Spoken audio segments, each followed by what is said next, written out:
Oh, hey, Lurkin. Yeah, I'm just getting everything all set up at the last minute here. Sorry, it's been one of those days. How you doing? You doing good? Okay, good. Yeah, I'm just telling folks that I'm live and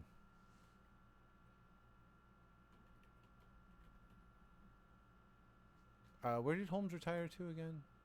South Downs, right? By Eastbourne, as I recall.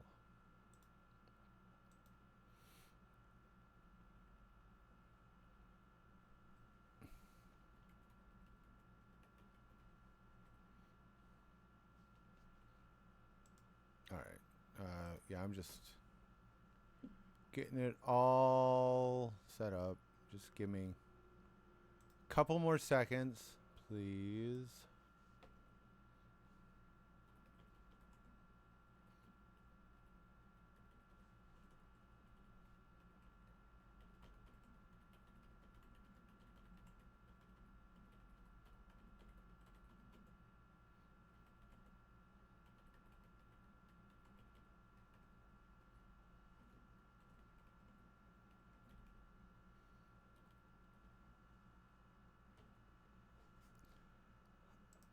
All right. So I am done with this. I think. I think. Yeah. Okay. All right. As always, I'm here to chat, and I will be chatting to myself. If you want to join in, do it. If you don't, also awesome. Is that all? I don't think this one has a. No, this one does not have a. Hey, hype yourself. Which is, that's hurtful, but that's okay. Like that makes. I understand why. I do. I do.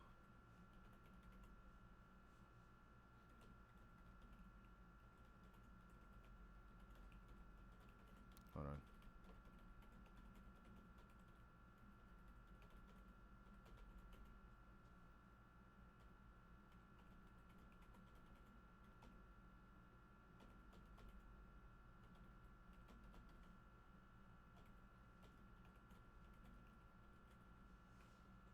All right, there we go. Paste. Okay, that's yay. Okay, so that's all done. So that's all set up, and now I can start. Let's start. It's so much fun to start finally. Let's open that. Okay, new game. Wait, ha ha. Get rid of the start image. Okay, here we go. Can you hear it? Does it? You won't answer me now. Okay. Yes, start a new game. London, 1903.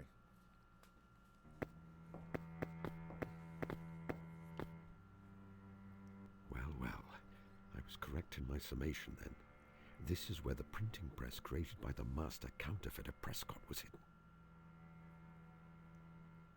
There must be 2,000 counterfeit notes here. If all these had entered circulation, the Bank of England would have been severely undermined. It's true. Now we only have to wait and catch the bird Actually, returning hold to on. its nest. Need to make a change. Hold on.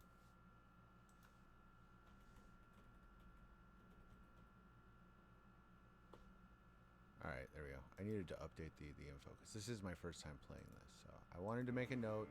You think this man, Prescott, will return here? I hope so. No, he was killed. No.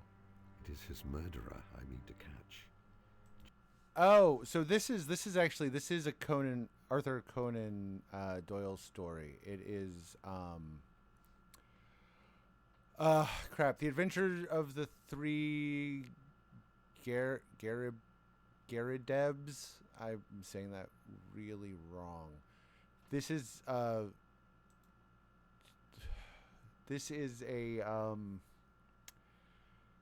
I'm trying to remember where this falls in the canon. This is from the last collection, the Casebook of Sherlock Holmes in 1927. And this one, I know it's about to happen now that I think about it. And this is actually an excellent place to. James Winter, alias Killer Evans, known to have shot 3 men in the States. Okay, this is actually a great place to start because this is there's an argument that there's 2 Sherlock Holmes in the universe. There's the first one, which is the unfeeling calculating machine. Then there's the second one, which is after the Rheinbach falls, where he becomes more emotional, more rounded.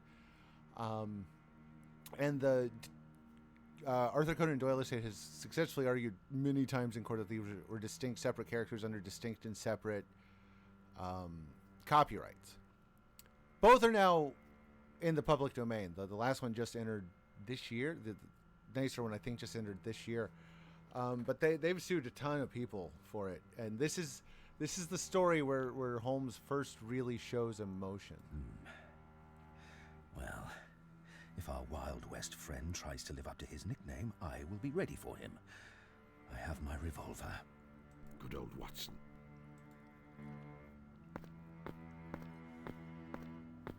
Stay where you are, Mr. Evans, if you value your life. You have a gun trained on you, and Scotland Yard will be with us in a few moments. I would advise surrender. Well, well. I guess you've been one too many for me, Mr. Holmes. Saw through my game, I suppose, and played me for a sucker from the first. Hell yeah. I really like the pixel art character portraits. Well, sir, I hand it to you. You have me beat, man. Yes. Watson! You're not hurt, Watson. For God's sake, say that you are not hurt.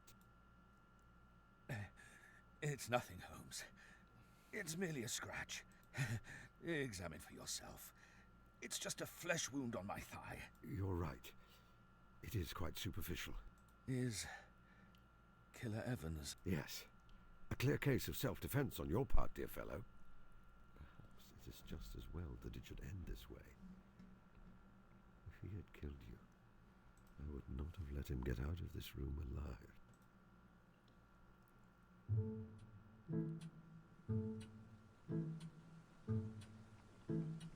Holmes, I do wish you would stop that. Stop what, precisely? Ruminating over my injury. You said yourself that it is a flesh wound, quite superficial. I will be back on my feet again in no time. You must stop worrying. I was doing no such thing. I was considering an entirely different matter. I may not be a master of observation, but I have known you long enough to think otherwise, my dear fellow. There must be some way for me to help Watson. Making a close observation of him would be a good place to start.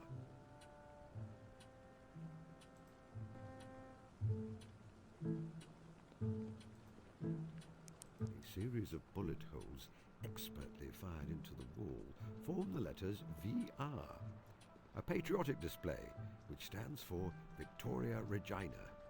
I did it myself many years ago in a peak of boredom.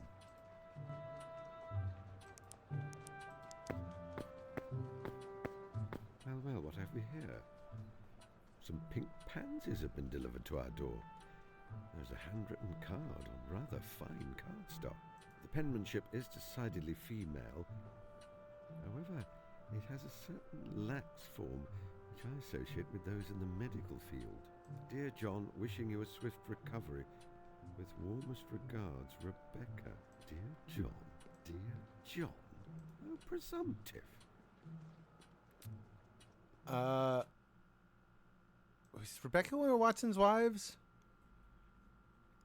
Because the first one was Mary. And then the second one, I don't think she gets a name. I don't think she does. Now that I think about it, maybe it is Rebecca. I don't know. Huh. I mean, it might as well be Rebecca. Let's make it Rebecca. Fuck yeah. Welcome to the canon, Rebecca. This is Watson's gasogene. It is quite a clever device. The lower chamber contains water. The upper contains tartaric acid and sodium bicarbonate. The two chemicals react, producing carbon dioxide and carbonating the water. For some reason, he prefers to drink his water fizzing with bubbles. There are usually some glasses here, but they are absent. I'll have to improvise. A rather bulky wall-mounted telephone with a tube to speak into and one to raise to your ear. I have seen more compact models. However, it has served me well enough since I installed it several years ago. An eclectic selection of books. Once Watson's novels and my own reference books were carefully delineated, and after many years of living together, they were hopelessly muddled.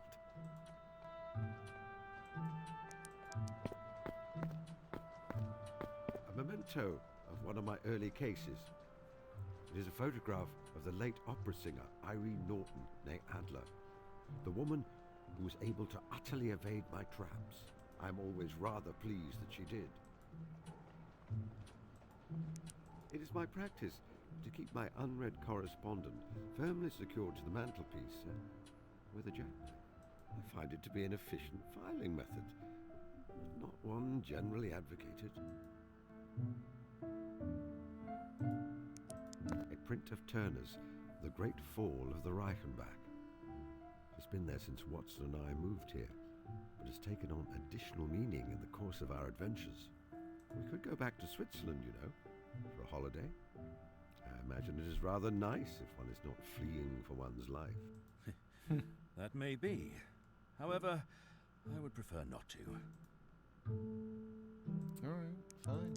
That's where he A keeps single silk embroidered slipper in an oriental style.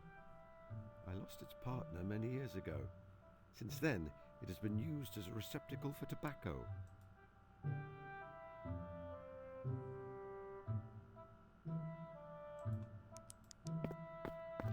A well-used set of chemist's equipment. The solutions to some of my most complex cases have been wrought here, over Bunsen burner and beaker. A newly washed glass beaker. I don't want to carry around delicate glassware. I have a specific unless purpose I in have mind. A specific I purpose was gonna for it give in Watson mind. a drink. Alright, fine. Let's look at the plate first, and then we'll look and talk to Watson. The remains of Watson's dinner. From the colour of the sauce and a distinct smell, I think that this once held a portion of Mrs. Hudson's quite delightful curried lamb, a delicious dish, which has sometimes even induced me to overindulge. However, it is quite spicy and salty. I have just observed something important. I should enter my brain attic later in order to see if I can make any deductions. Brain addict. I mean, like, I'm good with it. Oh, Morocco case. It is a small leather travelling case with a velvet lining. When I last looked inside, probably around 5 years ago, it housed a hypodermic syringe and other accoutrements. You may wonder why I still keep it here at all. I find there is a certain satisfaction in knowing it is available, yet untouched. Perhaps one day I will find some other use for the case. What? Perfectly fine, Doctor. Please continue with your book. Okay. Nothing else to click on? That's everything? Yeah. Alright, let's look at Watson. My intimate companion and biographer, Dr. John H. Watson. Shall we see what can be observed about him? I should visit my brain attic afterwards to see what deductions can be made based on my findings. His look of concentration is occasionally interrupted by him wetting his lips and clearing his throat slightly. I have just observed something important. I should enter my brain attic later in order to see if I can make any deductions.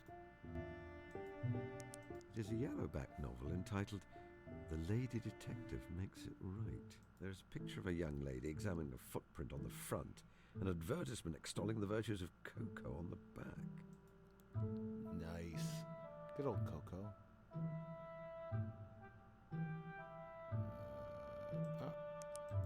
He was shot in the left thigh. The evidence is mostly gone.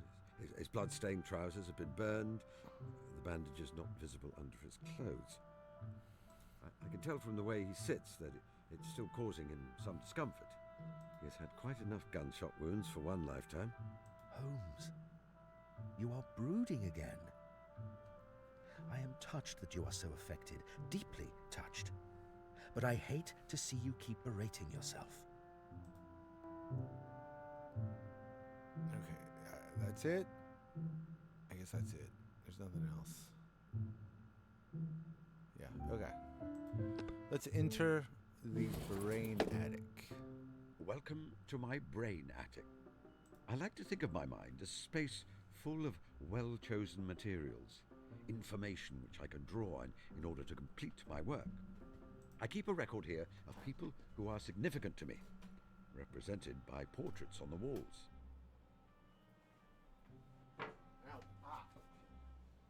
Sorry, it was cold. I had to turn down the fan, and then I got my foot caught in the table. The blackboard is very important. I use it to combine observations I've made in order to make deductions. Metaphorically, of course. Yes. Watson, Mycroft. Watson's so much bigger. Hey, he knows the solar system now. I've been meaning to get rid of that. It clutters up the place. My brother Mycroft. He is my superior in observation and deduction, although he does not have the energy or ambition to be a detective. No, because he runs the Instead, government. he uses his capacity of storing facts in aid of the government. Indeed, it could be said that occasionally he is the British government.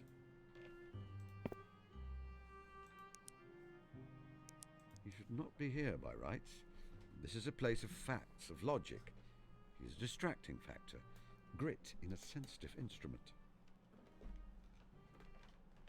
No, okay. Well then. Yet I find I want him here all the same. Uh-huh. All right, let's look at the blackboard. I mean, that's a good callback. It really is. Mrs. Hudson doesn't get a... Watson is eating... Can I help Watson? Important news for Watson. Facts you discover will appear in the box below. You can combine them to make deductions and further your investigation. Watson insists that he does not require anything, but I want to be absolutely certain. Should I examine him and the room for clues? Watson has eaten the curry, and now he is clearing his throat often and licking his lips. I conclude that he is rather thirsty. Hardly my most illuminating deduction, I grant you. However, the mechanism remains the same when I'm solving much more complex problems. I should find him something to drink. I could ring for Mrs. Hudson, but Watson would find it more charming if I were to find him something to drink myself. I have some important news to share with Watson when I know that he's quite comfortable. Watson insists that he does not require anything. Okay, yeah. Alright, I got it. Back. We gotta give him the water. So we take this. Aha, yes. Because there's no cups. I already know there's no cups. Make use of gasogene. I hope you will momentarily forgive me for casting aside the diaphanous fourth wall which exists between us, but you must take the beaker from out of my inventory and then use it with the gasogene. Oh, okay. Thank you. Thank you, Holmes. Nice. I really like the art in this so far. There. I now have a beaker full It's- of carbonated water. It's a fantastic... it really is a great throwback-looking game. So now I give the beaker to Watson. Here you are, my dear fellow. You seem to be thirsty after your curried lamb. Apologies for the container. Mrs. Hudson seems to have purloined all our glasses. It is clean, I assure you. Thank you, Holmes. You are right. I am thirstier than I realized. I will trust that you have avoided cross-contamination when it comes to your scientific equipment. and that this is not an attempt to poison me. Well, I've done that for him at least. Perhaps I should stop delaying. There's something important I need to speak to him about. Ah, it's the gramophone, okay. Have you written any stories lately? I've had some attempts at jotting down some historical fiction, but I'm struggling to find a home for them. I may make an attempt at writing up more of your cases. The affair of the dancing men would be popular, don't you think? It certainly had a touch of the sensational about it. Have you ever considered getting a dog, Watson? Sometimes. I am fond of dogs. They require considerable care, however. Indeed. Yet they are loyal beasts with excellent noses. You remember old Toby, kept by Mr. Sherman? If we had a little more space, and I thought Mrs. Hudson would allow it, I may have thought to buy him and have him here with us. Now both man and dog are long dead. Oh hum. Such is the way of things. Did you enjoy your curried lamb? Yes, very much. Mrs. Hudson may still have some available if you are hungry. You must eat, Holmes. The case is over. Again, I will say. Wait a moment. The thing I wish to say to Watson is quite significant. Am I ready to take this step? Watson, we must discuss something important. Earlier, you presumed that I was berating myself for allowing you to come to harm. While my thoughts have turned that way often, ever since you were injured, it was not what I was thinking in that moment. Rather, I was trying to decide how to share some important news with you. I have decided to retire. Retire? Yes, to sequester myself away on the farm of my dreams. I have a notion to take up beekeeping. Give up your detective work? Surely not. You are simply upset because I was hurt. In a week or two... No, I'm quite certain. In fact, I purchased a cottage and some land in Sussex several months ago. I do not crave the thrill of detection as I once did. It is a task for a young man, and I am no longer young. It is time to move on. But what am I to do? Whatever you like, Watson. I'm not your keeper. It is rather a large cottage. Holmes, you know that I will never tire of your company. A countryside retirement sounds idyllic. Yet, this is very sudden. I am not certain I am ready for that kind of seclusion. I still have a few decades' worth of a perfectly respectable medical career ahead of me, and people here who rely on me. Once I fail to supply the curious adventures which thrill you and provide you with material for your sordid magazine stories, you lose interest in me. Is that it? Of course not. Holmes, stop being a bitch. You know... Or perhaps you've set your sights on marrying the sensible and pretty matron who brings you Yes. flowers and writes you sweet nothings. I If mean, you propose, you know. I'm certain she will agree. She has not been subtle about her intentions. Holmes, you are being childish. Yeah, you are. Yes, I suppose I am. Of course, I will come with you if you need me. If you ask me to join you, I will. Oh, you dropped to a knee. No, I cannot ask that of you. Aww. You are loyal and true to a fault, my dear, dear Watson. And I'm certain that you would give up your passions to join me in mine. If you did, a seed of resentment would be sown which might drive us apart in the end. I could not endure that. Aww. It seems that we are being drawn along different paths then. Yes, Strange, isn't it? yes. Very strange. They were wonderful years, weren't they? I loved every moment. Watson, they were glorious. We were glorious. You won't vanish on me, will you, Holmes? You won't simply disappear without telling me you are going. No, I think I have a little more sense these days than to engage in those kinds of theatrics. Should you need me, Watson, you will find me in Sussex, keeping bees and reading philosophy, and you will always be very, very welcome. Sussex, 1920.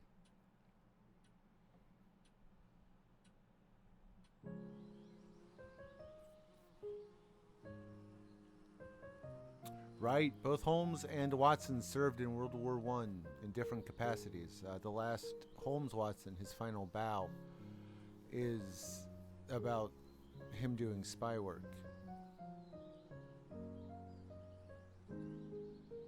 His last bow? Could be his last bow.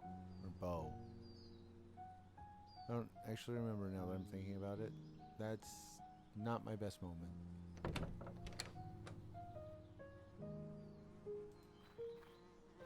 Hey, they both have canes now. Watson, are you going to loiter on my doorstep all morning? Good afternoon, Holmes.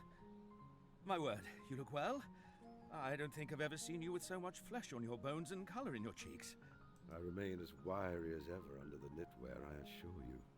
I must apologize for turning up out of the blue like this.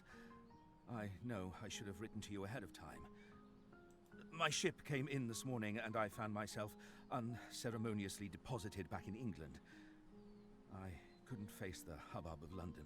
I really am dog-tired. And you do have rather a good track record of perking me up when I'm back from a war. So I hoped, if it is at all inconvenient, then you must tell me. I am certain I can find alternative accommodation. Watson, kindly stop talking nonsense. Come inside, get out of that uniform, and make yourself at home. You must stay for as long as you like, my dear, dear Watson. Watson is by my side again. I must ensure that he's able to rest and recuperate, and find a way to tell him, well, many things. But how? A picnic, perhaps, on the cliff tops. He would like that. The perfect moment of peace and tranquility after the bloodshed he has seen, all the lives he has saved and not managed to save. I will ask my housekeeper for suggestions for what I will need. She can generally be found in the kitchen. Various dried flowers and herbs. I was exploring possible uses of botanical pigments in medieval Northumbrian monasteries.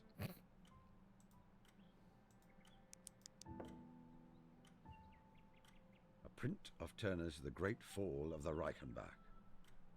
Watson accuses me of morbidity for keeping it here. I feel it does a man no harm to look at his own death once in a while. A Staffordshire pottery dog. Watson bought it from the village fete. I detest it.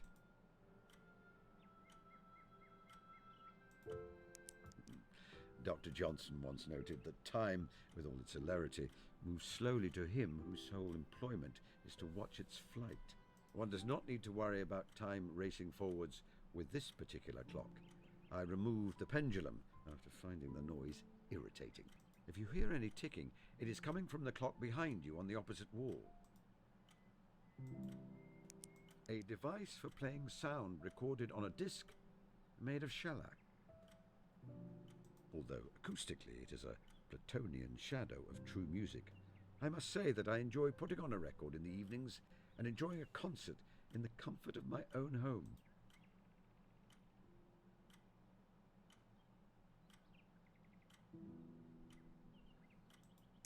My Stradivarius, purchased at a pawnbroker's in Tottenham Court Road for 55 shillings. Jeez. The protective hat and gloves I use for tending my bees. I always find this style of lamp slightly disquieting. I was almost killed by one once, but Watson can tell you the story better than I. A very friendly and intelligent pair of mice live in there.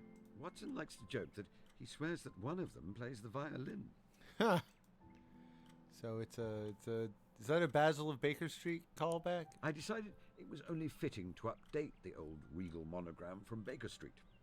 Of course, we have a new monarch now, George V, However, a letter G does not lend itself well to calligraphy by bullets.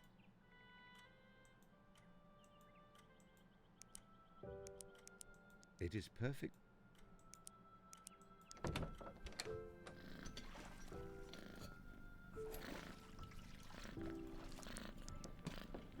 Kitty.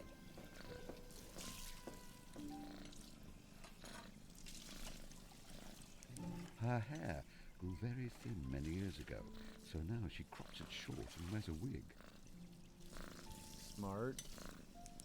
I've never known a woman with such a passion for tobacco. We can talk for hours about it. A strange idiosyncrasy of my battle axe of a housekeeper is that she is very fond of flowers. She often wears them about her person. Anything else? No. That's it. Alright. Let's look at the cat. Hodge, who I think I must begrudgingly consider to be my cat. Or else I am her human, and she turned up one day and has not left me at least. Oh, but she's sleeping. Besides, it would compromise her dignity. Okay. Let's look at... Alright. Let's talk to Martha.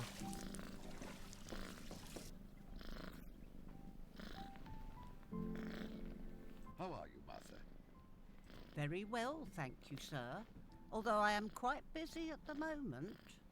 Sometimes it feels like this house is lived in by a couple of elephants, not two distinguished gentlemen. Martha, I'm planning a surprise picnic for Watson. What key components would you suggest are required? A surprise picnic, eh? This isn't secretly some scheme, is it? Yes. Scheme? You're not setting this up in order to capture a gang of counterfeiters or such like? Yes. No, I am setting this up in order to enjoy a picnic. Aw. Oh, well, it was worth checking. I would have thought the location is very important. A quiet spot with a beautiful view, perhaps.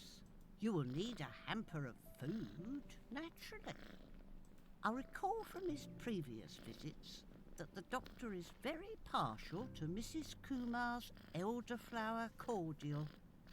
I imagine he would appreciate a bottle. A Nice. hamper of picnic food, a bottle of elderflower cordial, and a quiet spot to enjoy both. I think that can be arranged. Thank you. Can you make a hamper of Certainly. When do you... lunchtime today?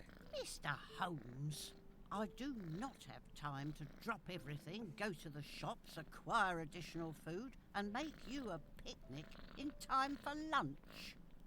Perhaps you could postpone your plans a few days. No, Martha, no. It is vital, it is paramount that Watson... I will arrange the picnic hamper myself. Goodbye. Goodbye, sir. You will keep out of mischief, won't you? No. Not at all. Oh, hey, look. There's a shovel. I was using it recently to dig up the flower beds in the front of the house. Mr. Holmes, would you please take that shovel out of my nice clean kitchen? Oh, I never knew a man so slovenly in his habit. Alright. Let's take it. May I take this, Martha? Of course, Mr. Holmes. It doesn't belong in my nice clean kitchen in the first place. Did you say... I love the Exhume flowers my around body. her, Goodbye, Martha.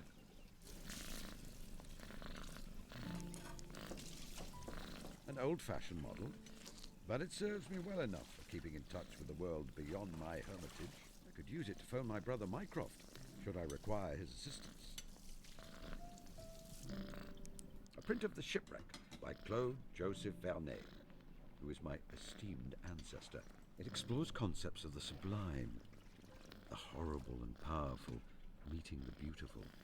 I always found it profoundly moving. I love the flowers around their, should we call Mycroft? No, not yet. Yeah, I love the flowers around their portraits.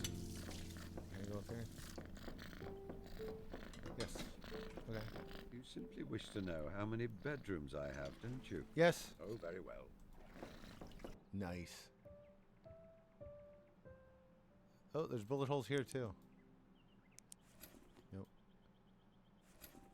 Ah, there we go. I was bored. All right. Martha's room, Watson's room, Holmes's room. Let's go to Holmes's room. Ah, Martha has done an admirable job getting the acid stain out of the woodwork. I don't even want to know how that happened.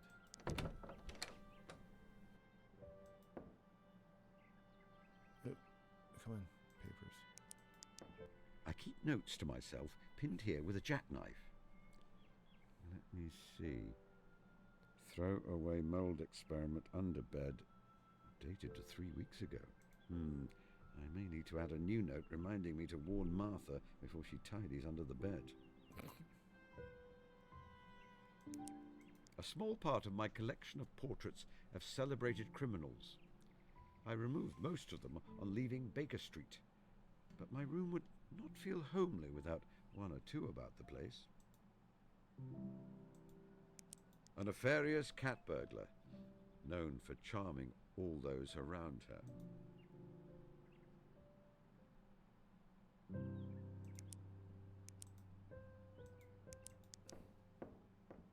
This is not my entire laboratory, but a small selection which serves me well for most things. The microscope sees the most use.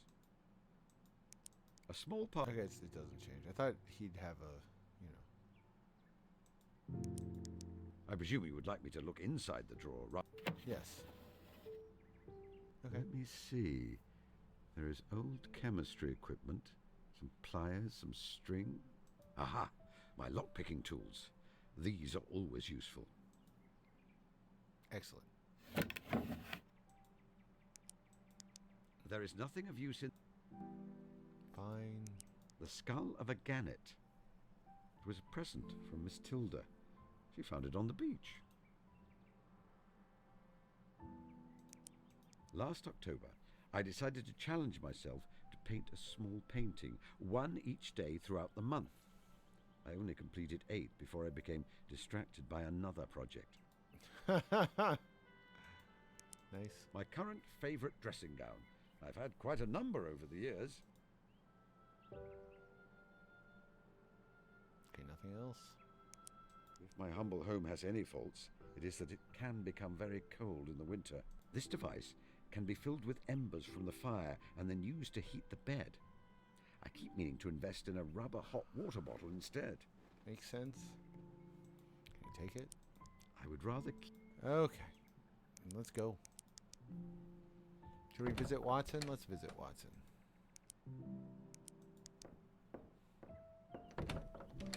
My word. For many years, this was a lumber room. I made it ready for Watson prior to his arrival by bringing out the few belongings of his I retained from our Baker Street days. Clearly, he has added to the nest the items he brought in his suitcase. Seeing all his personal effects here makes me feel as though I've stepped backwards through time.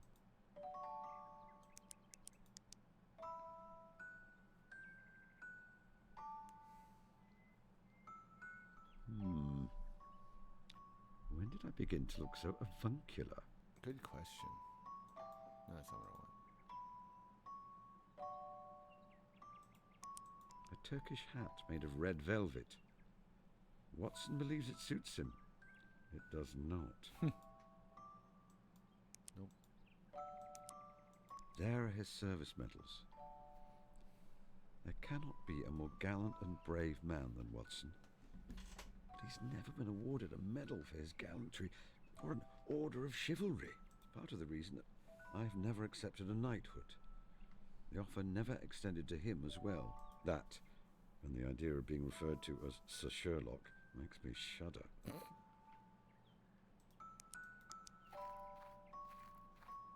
Let me see what Watson has been writing. Aha. It is one of his memoirs about my cases, the affair of Professor Presbury. I've said for many years that He should publish on that matter, if only to dispel some of the ugly rumours which echoed through London society some 20 years ago. Now, what does he say about me? He's always overly flattering. Rarely does he spare me any blushes. The relations between Holmes and I those latter days were peculiar. He was a man of habits, narrow and concentrated habits, and I had become one of them. Oh dear.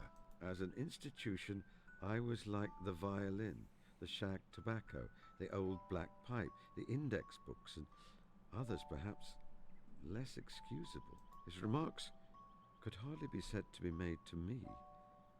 Many of them would have been as appropriately addressed to his bedstead. Oh, Watson, I am sorry. Aww. I remember that day. I was convinced that it would be the end of all things, that with a beautiful young bride, Watson would forget the friend who he used to lodge with. It was nearly true. We did not see each other for a few months. It is only with the distance of years that I realize that was due to my own stubbornness.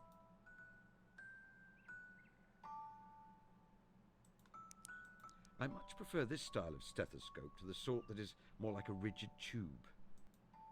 That makes sense. If I take it, Alright, well, that's... Anything else? No.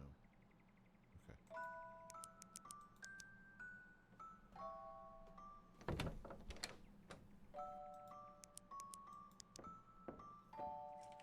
It's locked. no use. It is locked. Alright. 3 bedrooms. That's more than I expected, Holmes.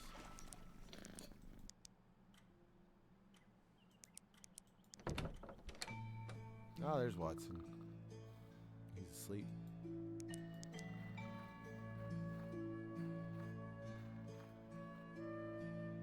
Dr. John H. Watson, my stalwart biographer, intimate friend, and erstwhile partner in the art of detection. There are crumbs on his moustache. Toast, I believe. Clearly, he has been writing this morning. He has ink stains on his hands. Also, I observed him doing it.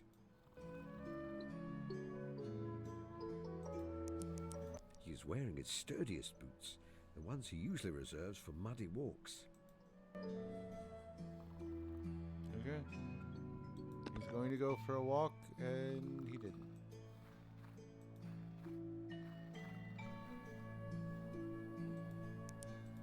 A stainless steel cylinder attached to some bellows.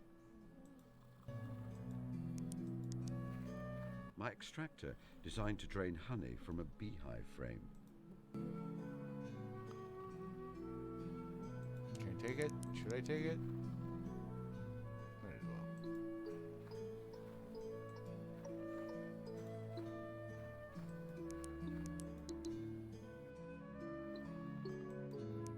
Noble hound, the finest canine in all England with the best nose. Toby, third of that name. Gosh! I say, that's a little rich. All true, of course. Would the great Sherlock Holmes accept anything less in his loyal hound? Hello, Master. Oh, you're a good boy. Woof, woof. Well, naturally. And I think you're a good human, Master. Especially when you give me bone. It's a pity that for all your intelligence, you can't understand me. I love that Toby the Third talks. Ah, Toby. Oh, don't worry, Master. You have that nice doctor fellow to talk to now, so you don't need to be lonely. I don't need conversation. I'm content with hats and belly rubs. That's enough talk for now, doggy. Very well, Master. They are buzzing around in fine form. If I want to open the hive, I should subdue them first.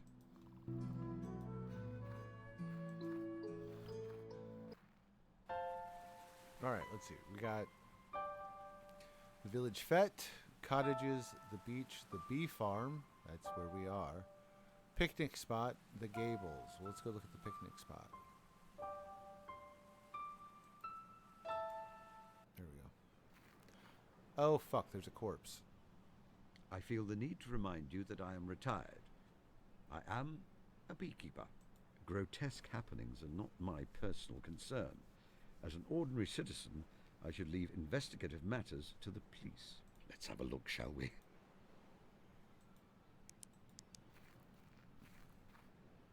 They are very light, shallow footprints for the size. The gait is strange, without much weight on the heel. A raucous crowd is utterly ruining both the pleasant view and the peaceful atmosphere.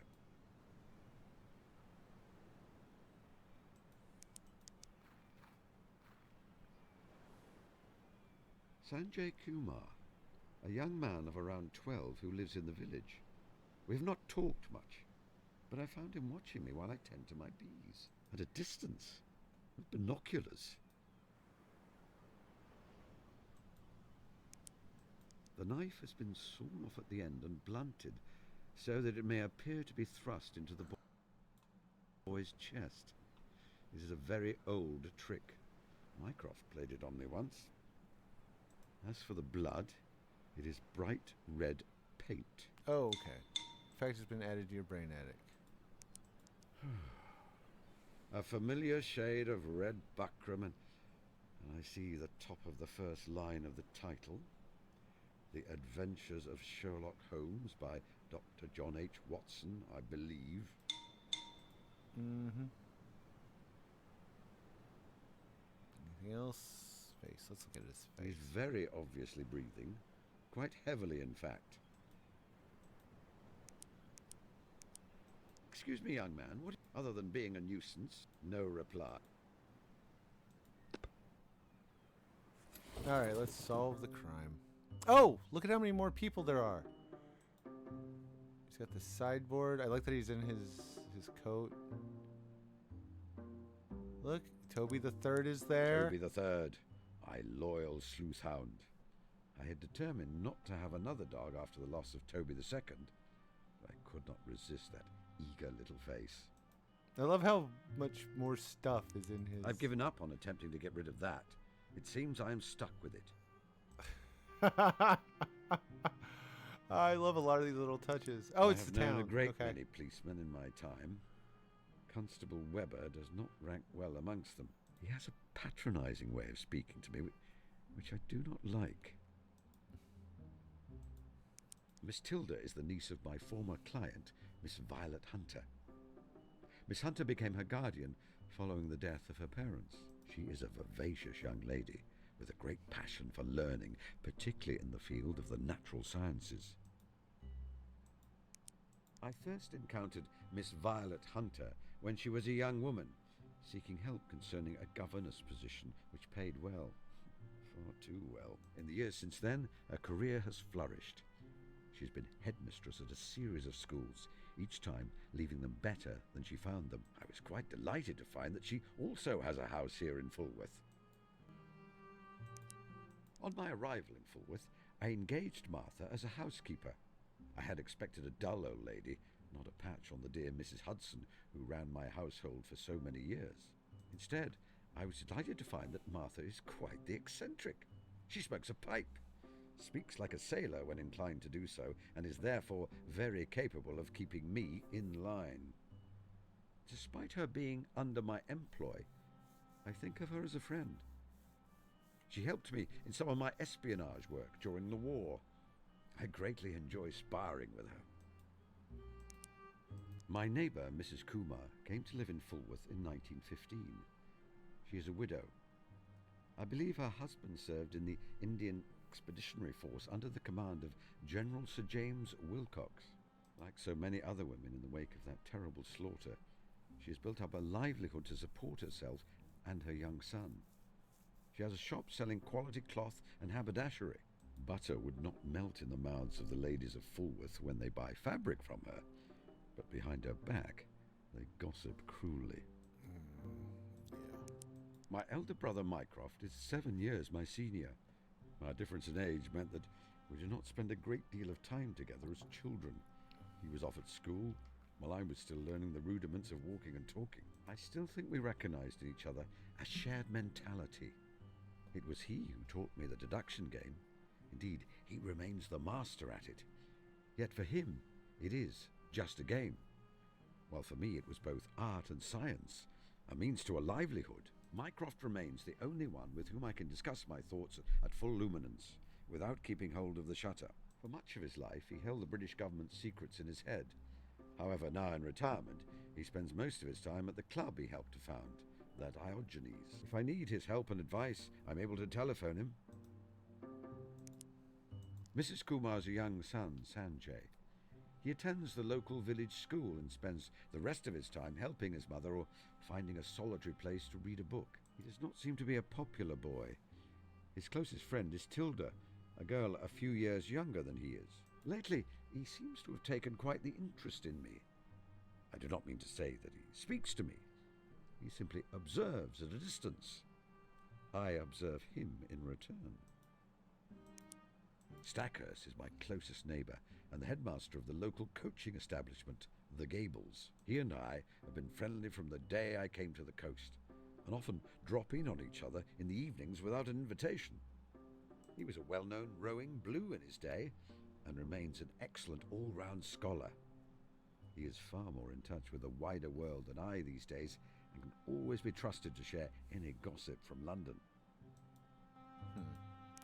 As head of the local Women's Institute, Mrs. Whitlock is the closest thing Fulworth has to a civic leader. She is widowed and does not seem in any hurry to marry again. Holmes is quite the circle now. He took his degree in medicine in 1878 before studying further to become a surgeon with the army, just as the Second Afghan War broke out.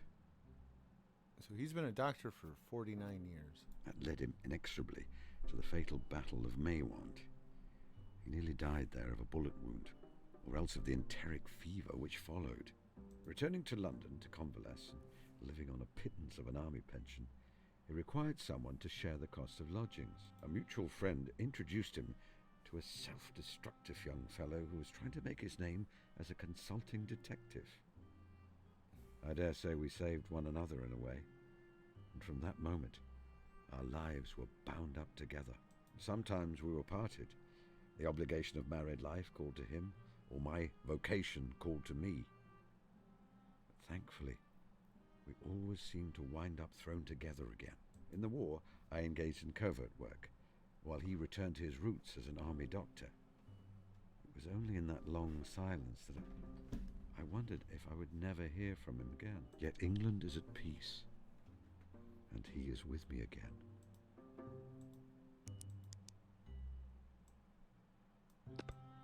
Apparently, the boy has been inspired by tales of my adventures and has decided to fake his own murder. I wonder what explanation he will give for his actions.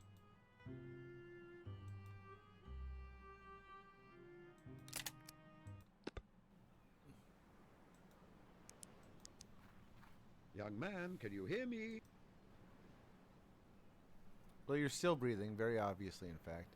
You have been inspired by the work of my friend Watson to stage your own murder. Might I ask why? You've been inspired by the work of my friend Watson to stage your own murder. Might I ask why? But have you solved the mystery? Do you know who murdered me? You have not been murdered. But if I had been, do you know who did it? I thought you'd look at the footprints. I have looked at the footprints. You created them yourself by wearing larger shoes than your own and walking backwards.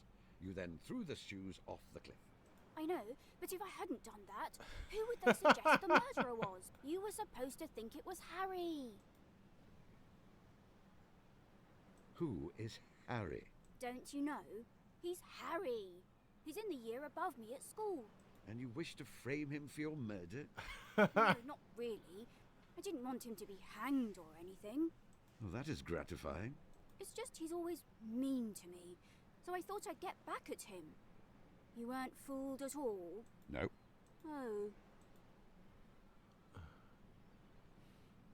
I'm afraid you made several elementary errors in your scheme. Okay, so it's not kind to pretend to be dead or dying. I'm afraid Okay, you made that's this one. several elementary This errors just in your feels scheme. right.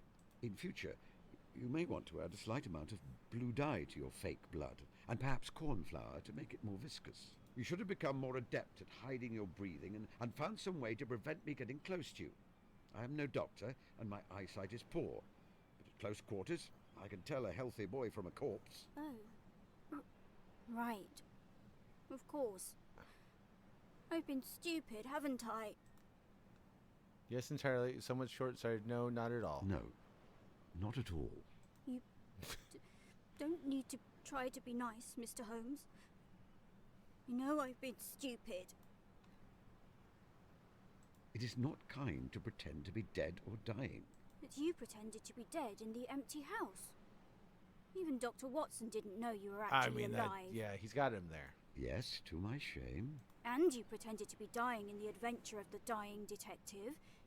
Watson thought you were going to die of a horrible tropical disease.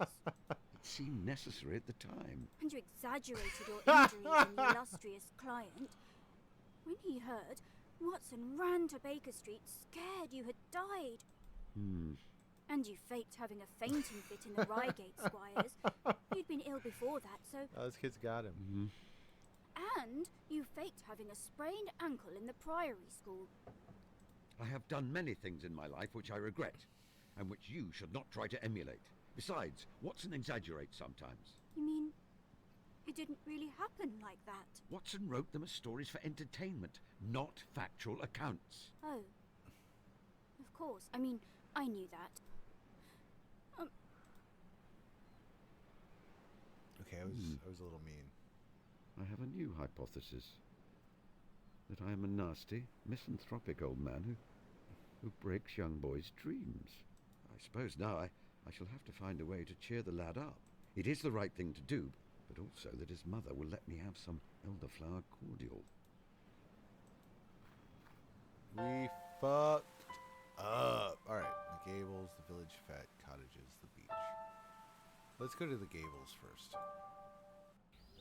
I love the look of this game. I really do. Hey, Sanjay's here now. There you go. Wait. Can't click Sherlock. Miss Tilda, my young neighbour. The stains on her dress are characteristic of the meadow to the north of my cottage. Nothing else? The dirt under the fingernail suggests she has been digging. There are no calluses of the kind I would associate with daily piano practice. Nothing else? Nothing else. Aha. There it is. Her flower crown is made from the yellow yarrow which grows to the north of my cottage. Her hair is untied and unbrushed.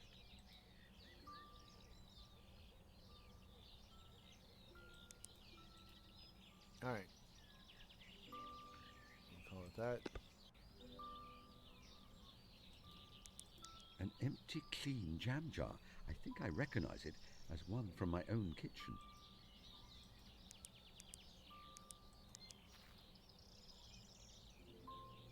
Do you know how I harvest honey? May I have that jam jar? I see you've spent the morning in the North Meadow. You've been neglecting your piano practice. What are you doing? I see you spent the morning in the North Meadow. Yes, I made a flower crown, and there's a badger set there. I want to go back after dark and wait to see them come out. But Auntie won't let me on my own. Perhaps you would permit me to take you, if you do not object to the presence of an old man who's not quite as adept at crouching in the dark for hours as he used to be. Well, that would be wonderful, Mr. Holmes. Mr. Holmes? Yes, Miss Tilda. Are you magic? No. As I think we have discussed before, I simply make deductions based on observations. I don't know. I still think you might be magic. You have been neglecting your piano practice. Someone who practices the piano daily develops a very distinctive musculature in their hands, which you do not have. I don't like playing the smelly old piano. I want to study plants and animals when I grow up, not be a musician. I felt the same way as a boy. the same, it is good to be able to play an instrument. I think you will be pleased if you persevere. What are you doing? I'm catching newts. Naturally. May I have that jam jar? I love the newt interaction. Sorry, Mr. Holmes. I need the jam jar. It's very, very important. When I catch a newt, I need to put it in there so I can take it home to the tank where it's going to live. I see. That is important. I would not want to deprive you of your newt. If I were to find you some kind of specimen of natural history which is more interesting than a newt, would you surrender the jam jar to me? Better than a newt? That sounds very tricky. I enjoy a challenge. You're on. Would you like me to teach you how I harvest honey? Yes, please, Mr. Holmes. I want to be a beekeeper when I grow up. I thought you wanted to be a fisherman when you grow up. That was last week. Very well. First, I put on my protective hat and gloves. The bees are not generally aggressive, but I wish to avoid direct contact with them. Then I use a smoker to make the bees calm, only a little. I do not wish to cause them distress. Inside the hives, there are wooden frames that hold the honeycombs, where the bees store their honey. When I see that a frame is full, I remove it from the hive. I scrape away the protective wax which the bees have made. I then place the frame in my extractor. This spins the frame and causes the honey to fall away. I can then filter the honey and put it in jars or bottles, ready to be... Yummy. Goodbye. Goodbye. Well, he has cleaned the paint from its pullover, but not very effectively. I wanted to apologize to you, Sanjay. You put a great deal of thought and effort into staging your murder on the cliff tops for my benefit, and I was not appreciative. Oh, that's all right, Mr. Holmes. I'm not upset anymore. You're not? No. See, I thought about it, and it's just like what you said to Watson in The Adventure of the Solitary Cyclist.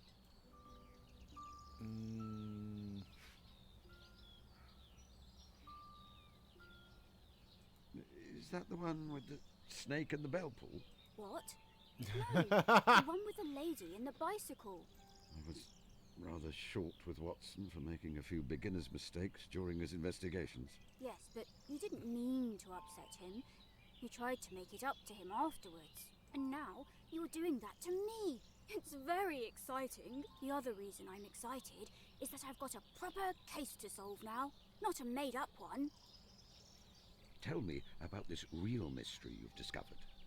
My cat has been catnapped. Not Kalu. She's my favourite member of the species Felis catus. She's missing. No, stolen. Why do you think the cat was stolen? Well, you know that old house next to us? It has been empty for years. But last week, a strange man started living there. My mum tried to bring him a pie as a welcome to the village, but he was really cold and rude to her. Then, he came around yesterday acting really polite, asking if he could buy our cat. When Mum said no, that she is our special pet, he got really mean and angry again. I think he stole Kalu as revenge. No clue. Can you describe the cat? Her name is Kalu. She's small and white. She's also really soft and her toes are pink. Don't forget that. She's the best mouser in the world. 2 days ago, she dragged a giant dead rat into our house. Absolutely enormous. As big as she is. Mum had to bury it in front of the house. Did she indeed? Interesting. Practice been added to our brain addict. Cats sometimes wander off on their own, you know. No, Mr. Holmes. Not Kalu. She always stays near the house. I will help you find your cat. Really? Does that mean... Am I your client? I suppose so. I am Sherlock Holmes's client. Don't shout, Sanjay. You'll scare away my newts. Goodbye, Sanjay. Goodbye. Let's go to the Gables. Use it how, old country seat put to a new purpose. Now it is Harold Stackhurst's well-known coaching establishment. A score of young fellows are there preparing for various professions with a staff of several masters. It will be empty until Michaelmas. Ah. That's why we can't go there. Alright. Away we go. Bee farm, beach. Let's go see what's going on at the beach.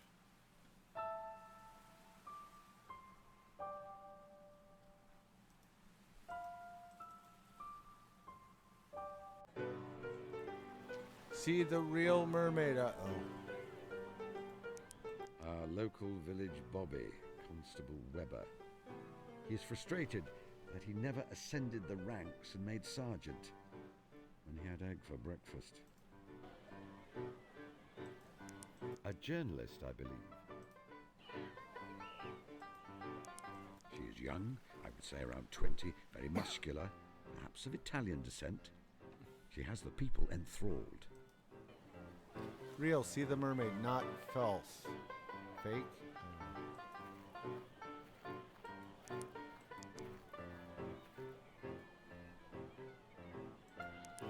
This stylish young gentleman has a very fastidious valet, with whom he has minor disagreements regarding sartorial matters. An elegant young couple. I've seen them in the village. I feel it is likely they moved to the seaside for the good of his health. Are they supposed to be Jeeves and Wooster? This fellow is clearly deeply intelligent. Why he seems to be employed as a valet when he could be running the country is an interesting conundrum.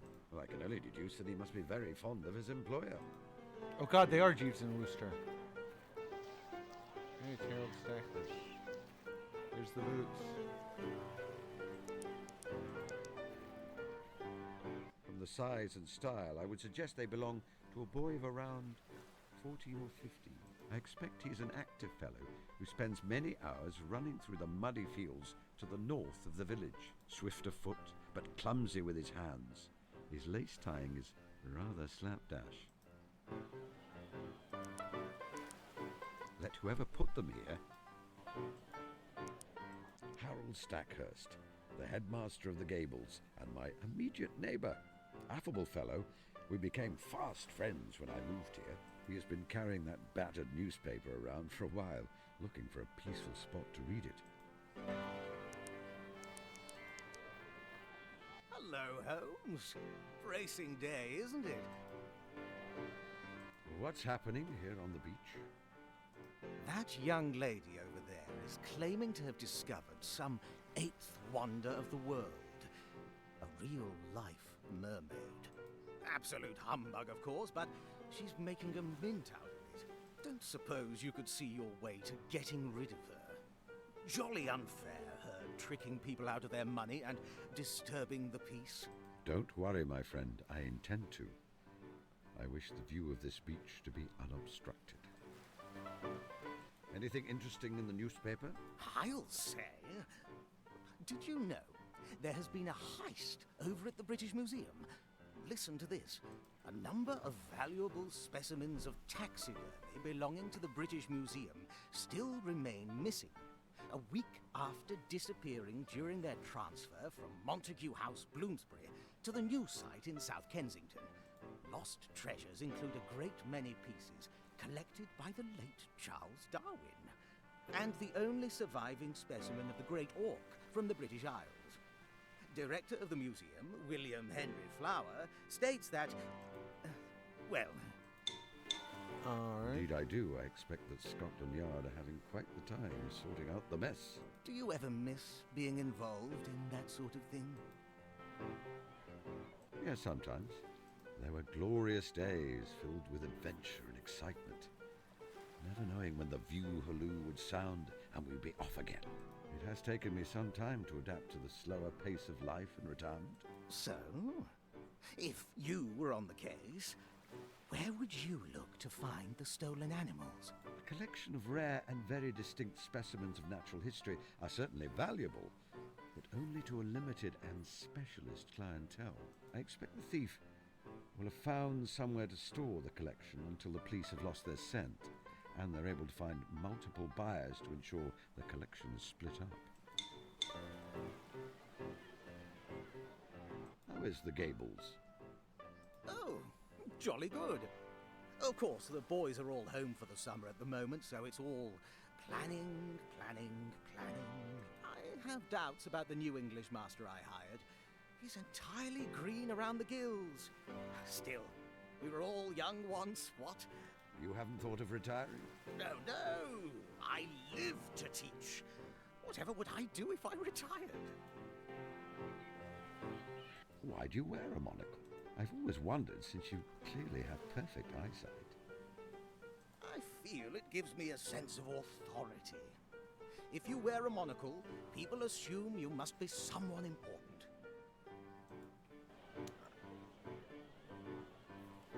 I mean, that is a good point. I always assume people with a monocle are important. Would you like to come over for dinner? You know, my friend Watson is staying with me. Drop in on us when you have time, won't you? Of course, old man. I have a wild idea for an excursion we could undertake next week. Oh? The Picture Palace in Eastbourne is showing a film, Trent's Last Case. A mystery. What do you say? Could be a bit of a wheeze, what? Watson would appreciate it. And I expect he will urge me to come along as well. I know you too well, my friend. That is your way of saying that you would like to come just as much. Goodbye, Stacker. Goodbye, old man. Give my regards to the doctor. I won't bother. Tempting. I imagine he would give quite engaging conversation. But I do not have time at the present. I have a feeling I would find him... Yeah, me too. I'm not even as old as Holmes is in this, and I find young people unintelligible often. Sorry, Larkin. Alright, look at that. I think that the tale has been created from paper and glue.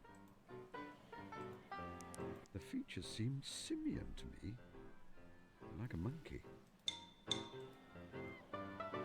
Anything else? Just that and that. Okay. A journalist. Good morning. Are you enjoying your visit to our little town? It's lovely. What a wonderful view of the sea. If only I'd come with my husband and not just for work. I don't suppose you've heard any news from London? None at all. I've been so busy. Haven't seen a newspaper in days. Oh, crap.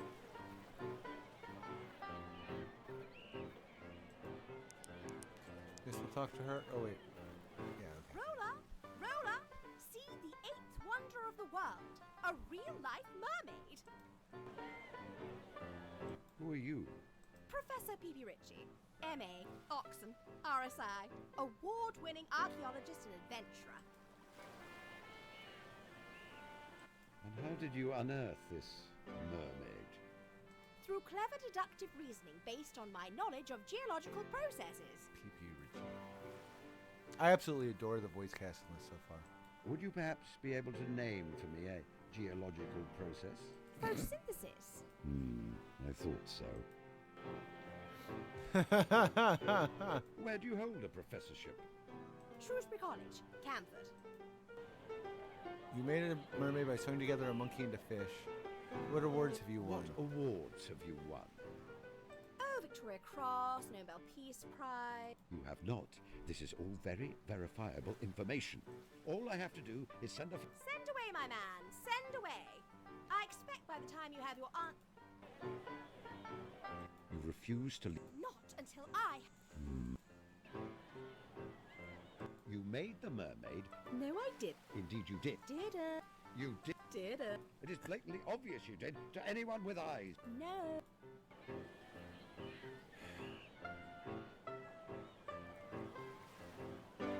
Goodbye. Toodle bit.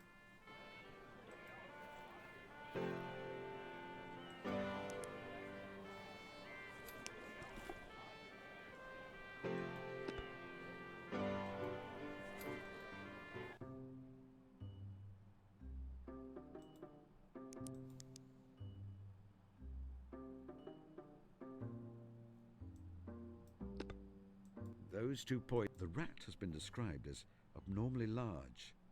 The cat's aptitude for catching vermin may explain its interest, but not the presence of such a strange creature in Fulworth. I think I should retain both of these pieces of information for future use. Okay.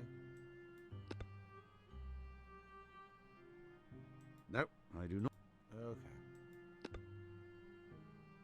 It may not be a coincidence. Yet many sideshows have similar oddities which were not procured by... Alright, I can't go there. Let's talk to him. This is a smoker. Very interesting. Oh, can I use the smoker on...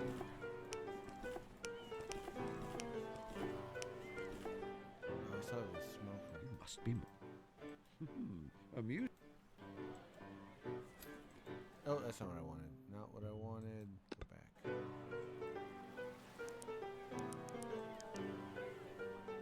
What is happening here? This here young lady is an archaeologist. She's made a tremendous discovery. Some kind of fossilized mermaid. She's drawing in quite a crowd and offering a lecture about the discovery for those who will pay. You must realize it is a scam. More than my job's worth, Mr. Holmes. She's not doing anything illegal.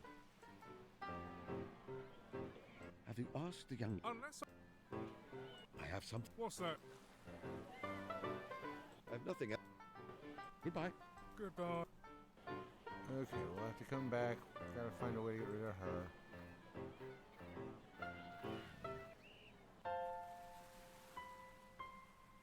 Let's go back to the bee farm.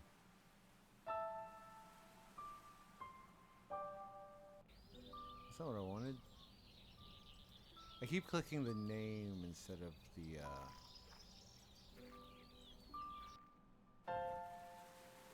spot. That's my cottage. Let's click my cottage.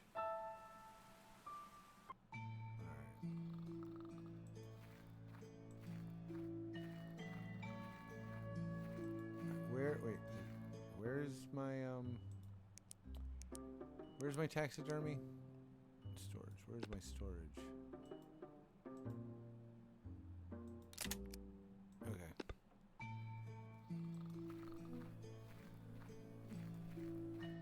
Maybe there's more here that we haven't seen yet. Watson's asleep, the dog's asleep.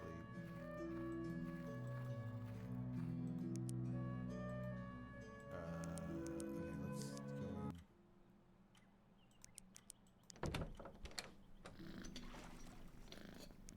Let's talk to Martha.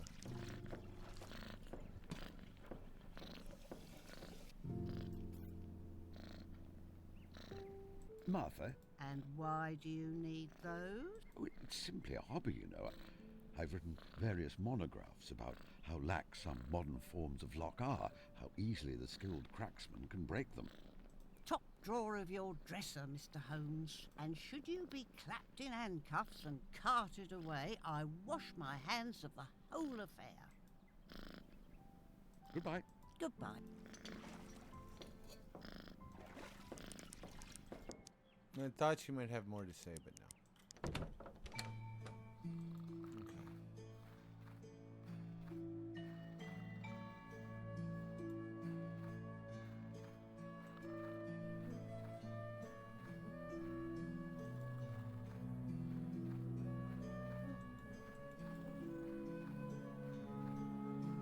Okay. Come on, go out. Guess we'll go take a look at the village fete. Fate? I should know that word.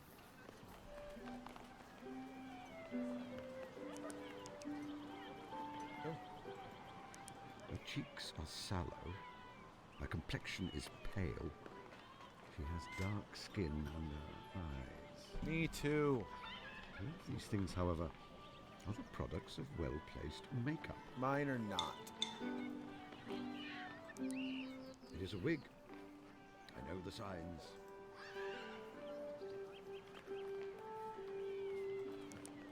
The nails are well cared for, save that she bites them when she is nervous. Oh. Interesting. Okay, so the hat doesn't register, but the hair, the face, I got those. Okay. Let's talk to her. lovely flowers. Haven't seen you around here before. No, sir. I'm a humble wanderer. I goes here and there and everywhere. It's a nice place here, sir. So full of kind people. Kind people who buys me flowers. What is your name? My name is Rose. Rose Smith. Rose Smith, indeed. May I buy a... That you mad? Yay, a flower now. Goodbye.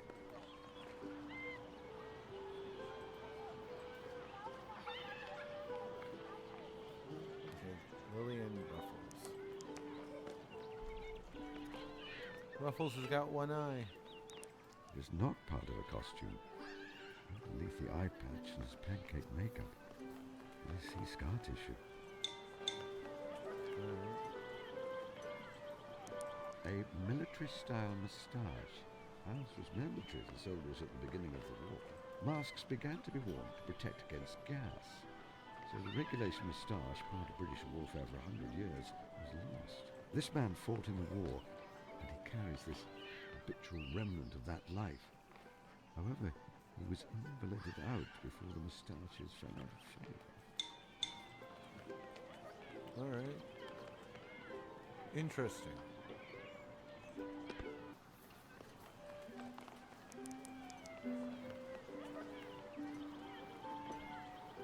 Hello, hello.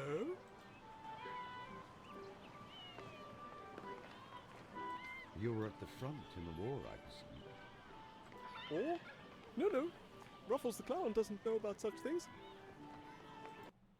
Ah, Ruffles. I mean, you know. I tell you, would you like to see me trip over into a custard tart? Not particularly. How goes your clowning? Very well, thank you, sir. And who? Ruffles the Clown at your service. Honk honk. Sorry for having to say honk honk. I used to have a little horn, but I've lost it. So now I just say honk honk in a cheerful sort of way. Honk honk. I see. I am Mr. Holmes, a beekeeper.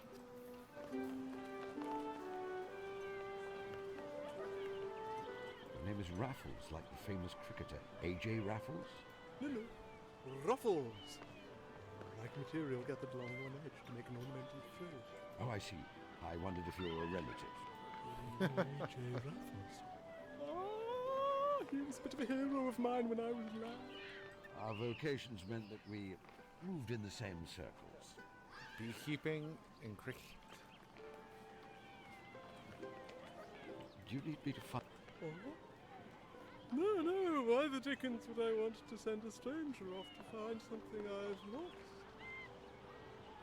Seems a bit impolite. Besides, I know where it is. Ruffles is very creepy. I thought you said you'd lost it. I lost it in a game of cards in Newcastle. Ah. Nice. It is... Clowns wear all kinds of silly things. Beep, beep, beep. Goodbye. Goodbye. She looks like an interesting young lady. Hello, mister. Do you like my hair ribbons? I think they're really special. She has just button eyes. She's terrifying. Indeed. They are very charming. A long-time resident of the village. I believe he is some kind of writer, although I observe some signs that he spent time in prison in his youth. Oh, that's interesting. One of my neighbours, a dapper gentleman in his 40s. A gentleman who is fond of cats and enjoys attending concerts. I believe he lives in the village. Let's talk to them. I'd better not. He always gets very anxious when I try to speak to him. Good morning, Mr. Holmes. You know, I've been reading the stories about you ever since I was a child. I enjoy them just as much today as I did back then. Oh, that is very gratifying. Thank you. Good morning, Mr. Holmes. Good morning. Lovely weather, isn't it? I was worried we might have rain.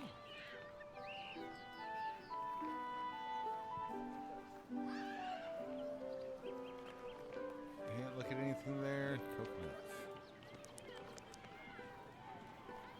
A coconut shy. Hitting one of the coconuts with a ball permits you to keep it. Let's do it. Can we do it? I missed. I'm afraid my eyesight is very poor these days.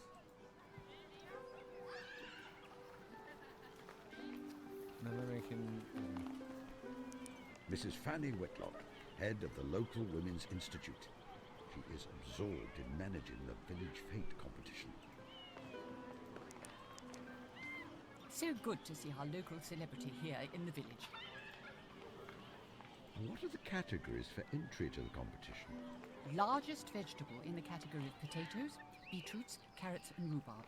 Best rose, best flowering potted plant, best cake, including a separate subcategory for Victoria sponges, best jam or fruit preserve, and best honey. Oh, well that we need to win. Only fresh, homegrown produce are allowed. Beetroots and carrots should have foliage trimmed back to 3 inches. Peas and beans to be displayed with stalks still attached. Victoria sponges dusted with icing sugar will be disqualified. Oh, you bastard. What is the prize? Each winner will receive a quite delightful picnic hamper filled with fresh produce. Oh, well, I better... Picnic hamper, you say?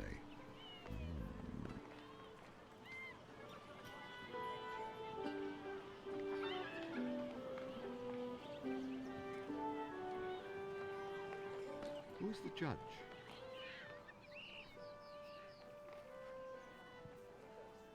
Now, that is exciting. The famous mystery novelist, Miss Drusilla Duffy. She is the author of those books with that Liechtenstein detective, Mr. Caspar Hassler. Have you read them?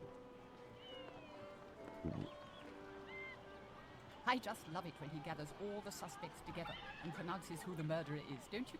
No. I'm sure you two will get on famously. Sure. How do I enter? Simply give me any items you wish to exhibit. I will display them here, and the judge will be around later today to award prizes. Goodbye, Mrs. Goodbye. Violet's house. Let's go into Violet's house. Nothing I can...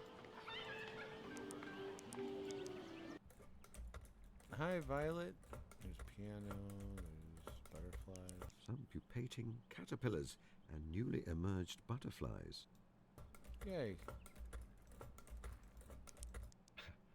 A well-loved old bear with traces of honey on his paws. Well, most of the rest of him, in fact.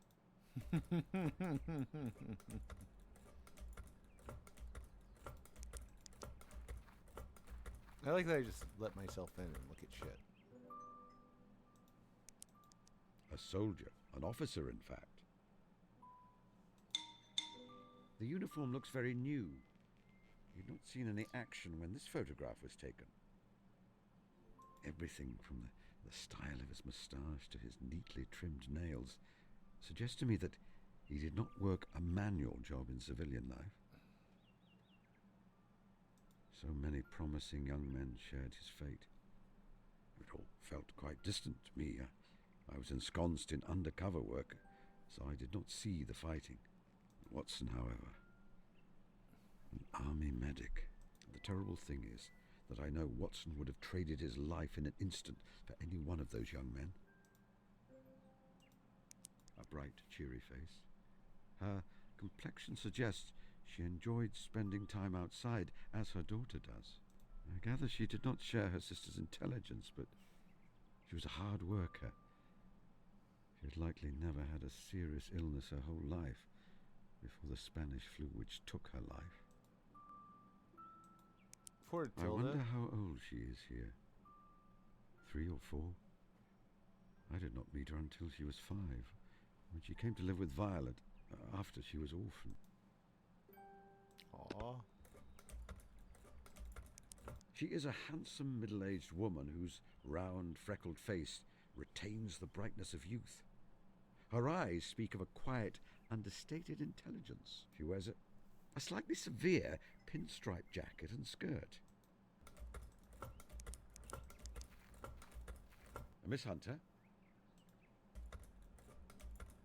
How are you, Miss Hunter? I'm well, Mr. Holmes. Catching up on all the little jobs which I'm not able to undertake during term time. The new school in Chichester is proving to be all-absorbing, then. Rather. I'm afraid the last head did not run a tight ship.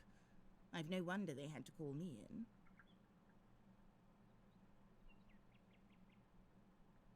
The girls are all little monsters, and the mistress is not much better. Sounds ghastly. Oh, don't mistake me. I'm rather enjoying the challenge. What do you say? A new walking dress. What do you think of the colour? I was always told that redheads should not wear red, and so I try to do so as often as possible. I am no expert in ladies' fashion, but it is very cheerful. You would not rather have a seamstress make it for you? Oh, no. I enjoy making clothes. I find it relaxing. In fact, you should let me make you something. All I would ask is that you bring me the material you want to use. As a spinster, I don't get the opportunity to make men's clothing. I did try once, for a neighbour. Unfortunately, he misunderstood my offer for, well, a romantic overture. Poor fellow. I had to let him down gently. You know that Watson was quite convinced that I was holding a candle for you when we first met. No. Surely not. How funny. Miss Tilda has been helping me with the bees. I know. She reports back to me all their antics. Thank you so much for how good you are with her, Mr. Holmes. It means a lot to a child when an adult takes them seriously, I think.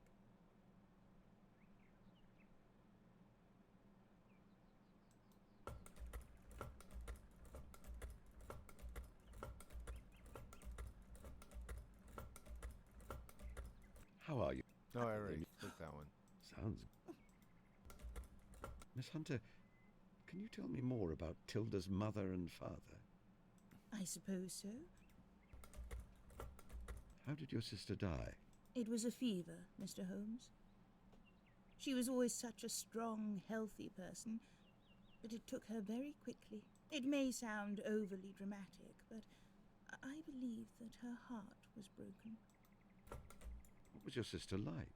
Oh, she was wonderful, Mr. Holmes. She could make me laugh for hours and hours.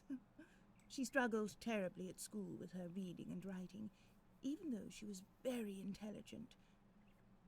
It left her with few options for earning a living after our parents died. You will recall, I was very desperate for a good salary when we first met. It was in the knowledge that I had to support her. What was your sister's husband like? He was the genuine life and soul of every party he ever attended. Such a happy, vivacious soul when he used to visit on leave from the army. I could see it was beginning to change him. Then again, it changed us all, didn't it? What happened to your sister's husband? He was killed in action. We received a telegram. Thank you. I have no more questions. Goodbye. Goodbye. I want to converse with the door, but Holmes won't.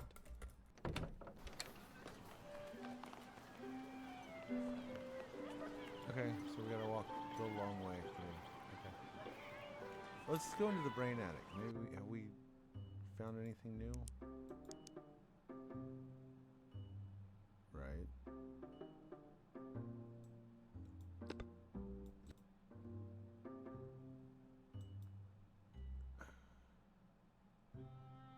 Yep, I knew that.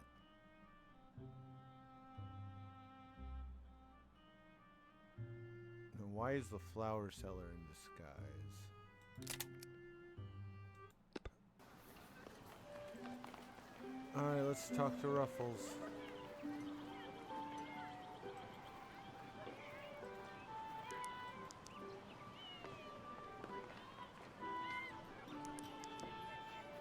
Hello. I believe you are the father of a little girl. A little girl? No, not I. Ruffles the Clown loves all children, but he doesn't have one of his own. He refuses to acknowledge it, or is unable. Perhaps if presented with some more concrete evidence. Goodbye. Goodbye.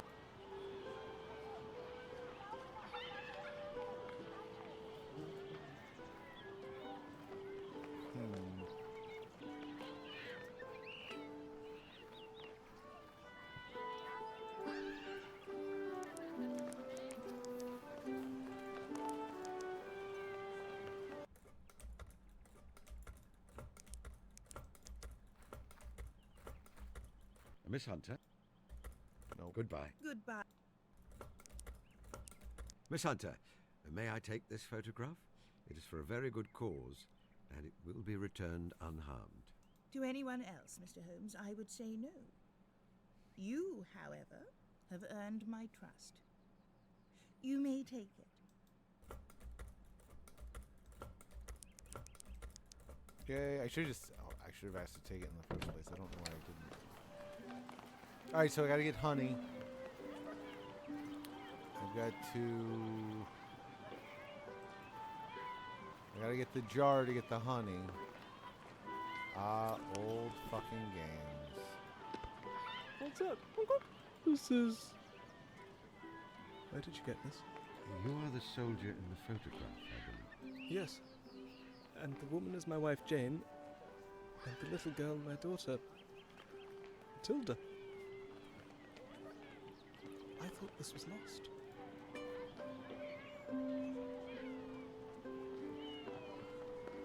I perceive that you were invalided out of the war.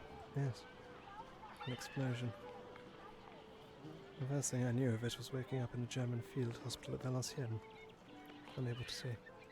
One eye gone, and the other with a damaged cornea. The doctors and nurses there were skilled and attentive. They saved my other eye. Unfortunately, when the bandages were removed, I was disturbed by what I saw, especially in the mirror. My body was, I suppose, altered is the euphemism.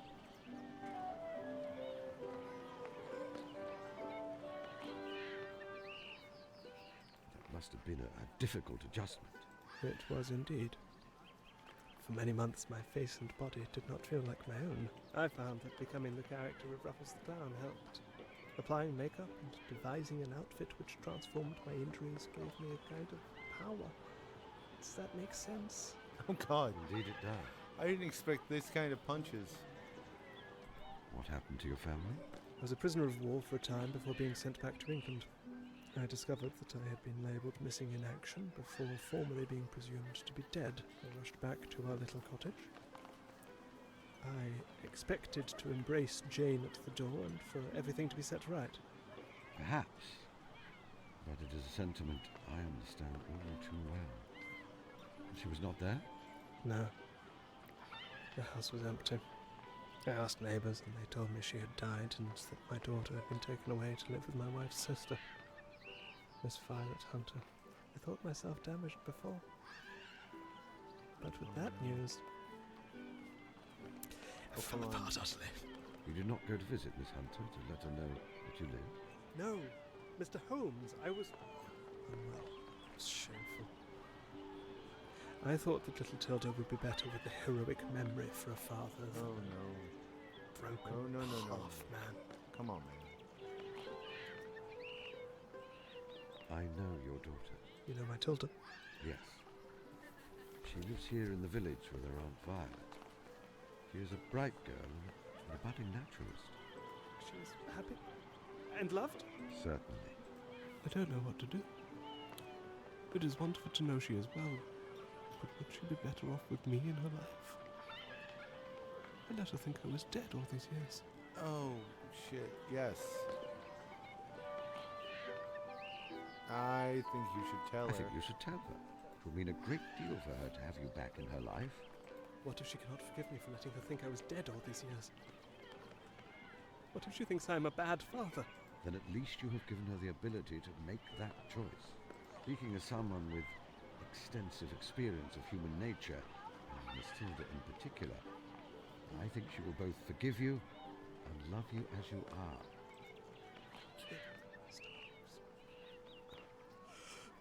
Where can I find her? Miss Violet Hunter's house is just off the market square. Miss Tilda you may find anywhere where there are interesting creatures to be studied. I'll go to her after my performance. My little girl. My little girl. May I keep the photograph? Under the circumstances, perhaps you should. Well, shit. Okay, this woman is definitely in disguise. Why is she in disguise? Goodbye.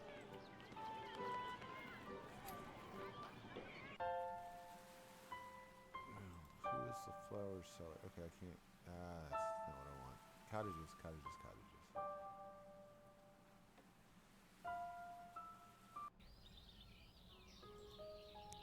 Someone has been gardening. The earth is... No, on multiple counts. Firstly, Mrs. Kumar will not thank me for ruining her flower beds. And secondly, my back will not stand it if I dig a trench all along the front of the house. I must find some way to discover the exact spot where my quarry is buried. Well, that I can do. Yeah, let's go meet Mrs. Sanjay.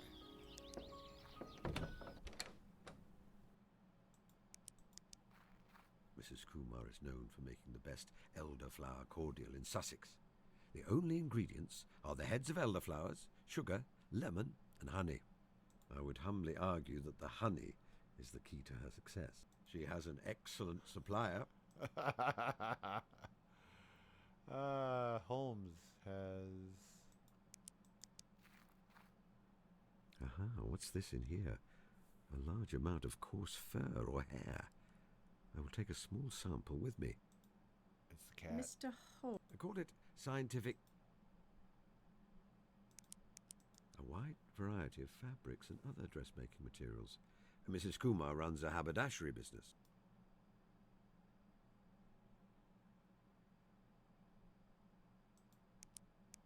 Her hands show that she has worked many menial jobs in the past. However, they are currently well manicured. I'm not an expert in such matters, but I would imagine that such a sumptuous dress is the height of fashion amongst Indian ladies. Mr. Holmes, my boy is very upset with you. We had a misunderstanding. I will make it right. I must apologize for upsetting your son. It is not me you must apologize to, Mr. Holmes. May I have... No. Mrs. Kumar, I will make a... It is vital. No. Could I ask you about... What about the cat, Mr. Holmes? Sanjay has informed me that she is missing. Could you describe the cat to me? She is a small cat, completely white. We've had her 5 years now, and I have never known her miss a single meal. It is a worry. I hear the... Yes, indeed. Dragged it in here. A huge, ugly thing, almost as big as her. It must have been dead some time. It was stiff, its eyes glassy. It shed hair everywhere. That is all I need to know about the cat. Goodbye. Oh, come on, Mrs. Kumar. I didn't upset him on purpose. I should get Toby. Toby will help me. Aha, this is the other... This sturdy iron gate is locked. Although a cracksman of moderate skill could get through it, a generally it's me. Law-abiding beekeeper would all... It is... Very well. I would suggest that the house was abandoned for a long time and that the current resident is a squatter.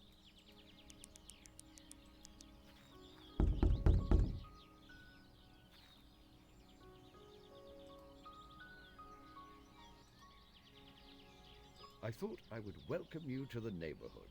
This house has been empty many years, and now it is not. I must assume you've recently moved in.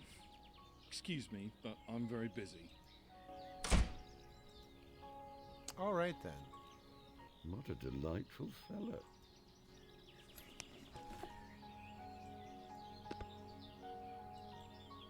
Ah, shit. I missed.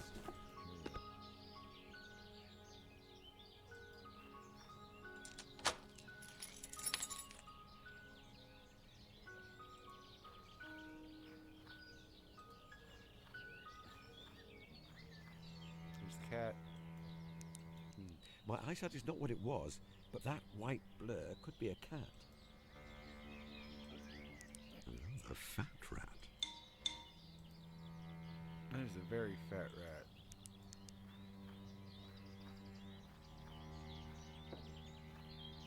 The window is locked, but the mechanism is a simple one. Oh, I could make quick work of it with the right tools and with good enough Oh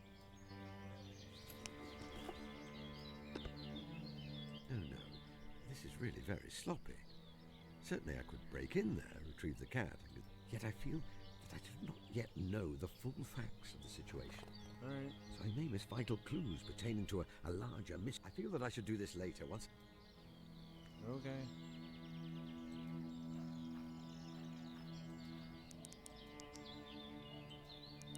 Well, if there is a butterfly up there, I'll take your word for it.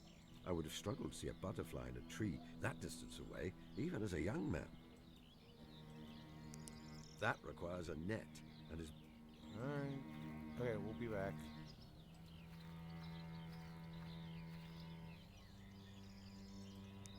It looks like there may be documents inside.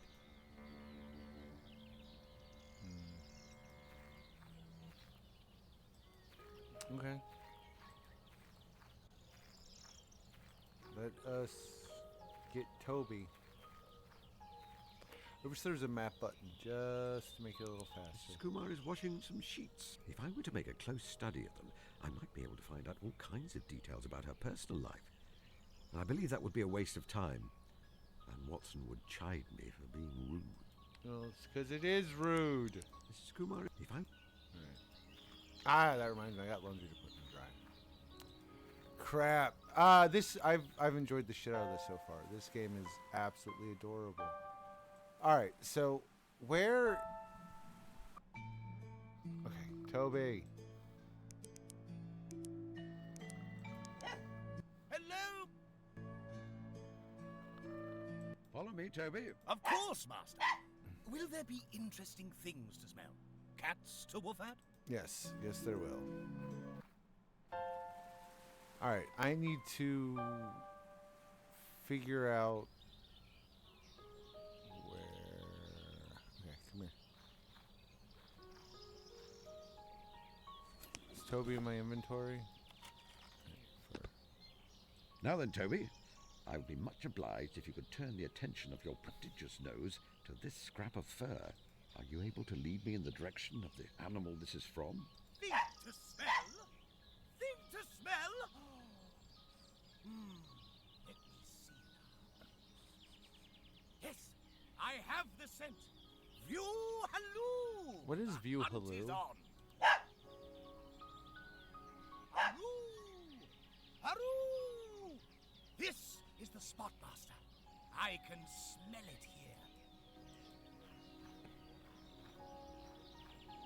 Alright, let's dig it up.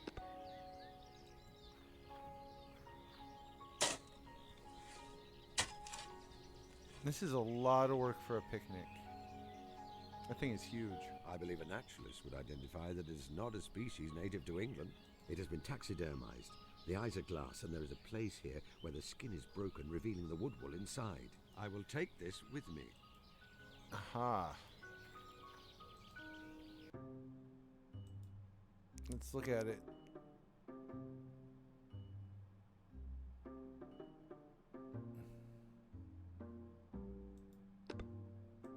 There we have our motive. The house has an infestation of rats. The mysterious man knew that next door to his temporary abode was an animal who could remedy the situation.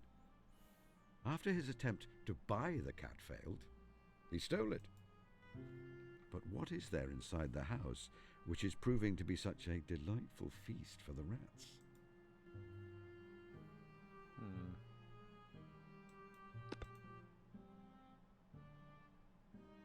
No.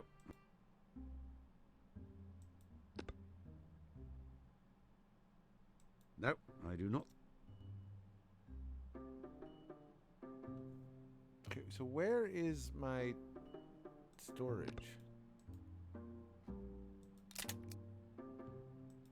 I have no, I don't know where that is. Oops, sorry, Toby.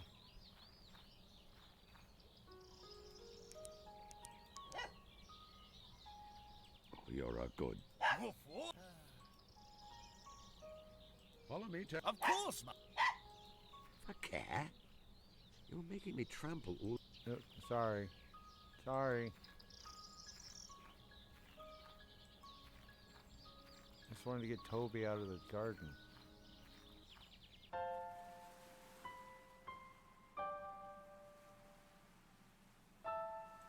Let's talk to the little girl. Come on, Toby.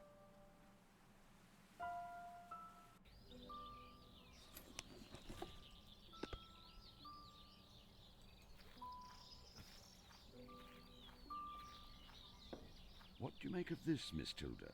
Is that a nutria? It's a nutria!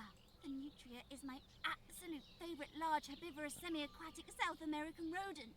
Oh, that's nice. They're now in the U.S. apparently, and I think around New Orleans. They're an absolute menace, and they send people out hunting them at night. You may consider it to be yours. Mr. Holmes, thank you. Thank you. This is the nicest present anyone has ever given me. No, I've got a nicer one at your house.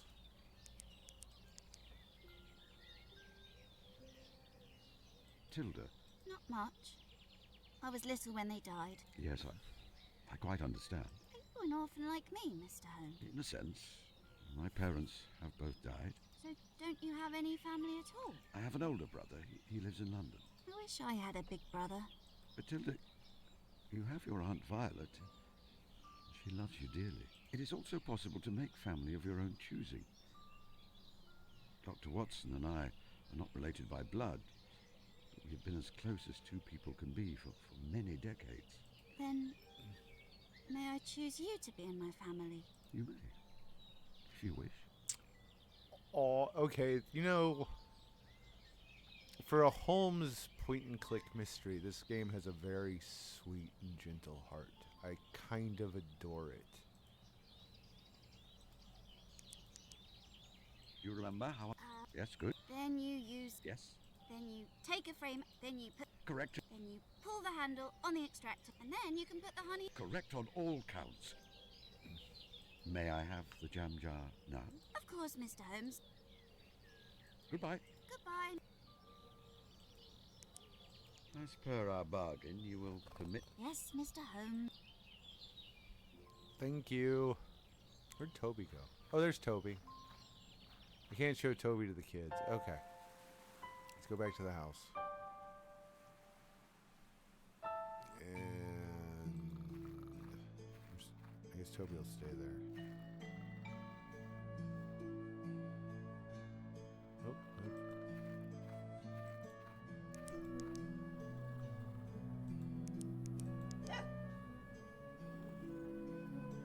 Stay here, boy.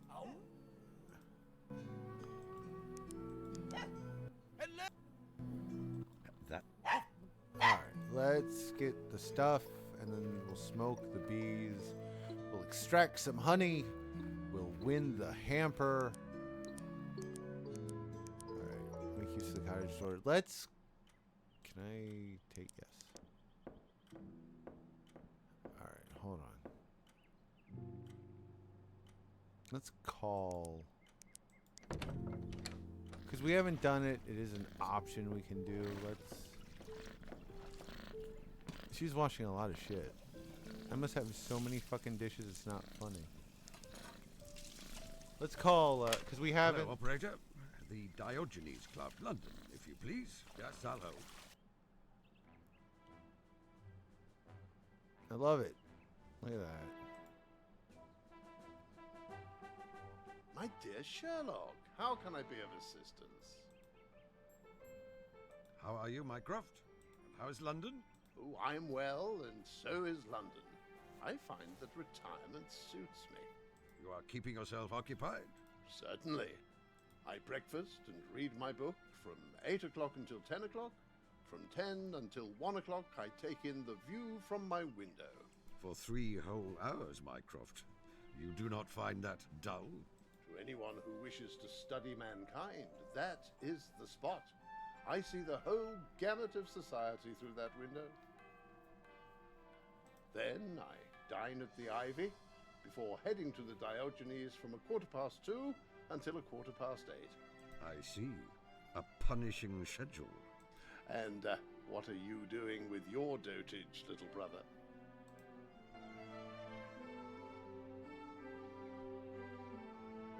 I am devising a small treat for Watson.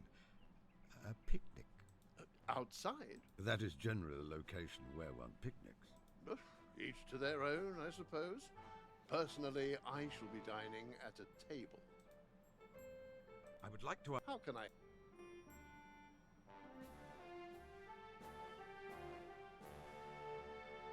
A young lady is so obviously a humbug, a scam, a noise and hubbub. It's infuriating. It is nice to be reminded occasionally that as highly strung as you may be, you are still my brother. Sometimes I think I would enjoy the solitude of the countryside myself, but outside of London, everything is so far apart from everything else. I would expect this is not the lady's first attempt at this trick, and in the past she is likely to have trespassed across the line of the law in a way which would interest the police. You must simply find the evidence and either confront her with it or pass it straight to the police. Oh yeah, it's a good question. I have nothing to... No? I would like to... How can I... I mean, I might as well, as long as we're here. I have a client who's tasked me to... It has taken you 5 decades, brother, and finally you present me with a case which truly, truly interests me. You know, so there must be a picture of a like cat, then. Cats. You, Mycroft, like misanthropic animals who enjoy spending much of their time in repose? I cannot imagine why. But surely, Sherlock, the case is more than simply a missing cat. Indeed, my client suspects the cat was stolen by a neighbour who arrived in the area suddenly a short time ago.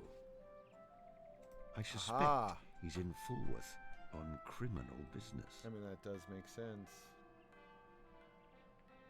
Doesn't it? I think it does, but what do I know? You will, of course, thoroughly interview the owners of the cat.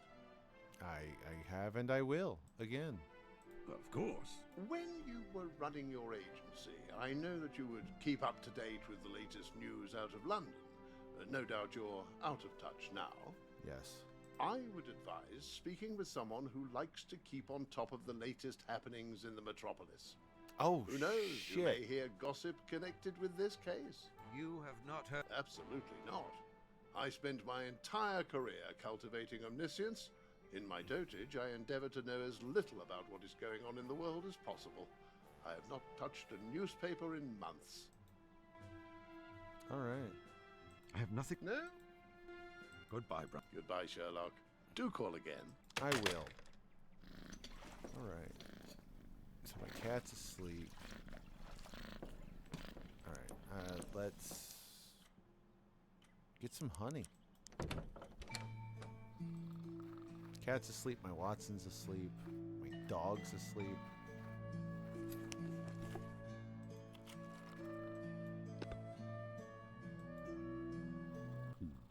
On further reflection, I should put these on closer to the hives. They are not comfortable to walk around in. I'll take them off. Aw, but I'm like right there. Okay, fine. Fine. Let's get some honey. All right, now let's put it on.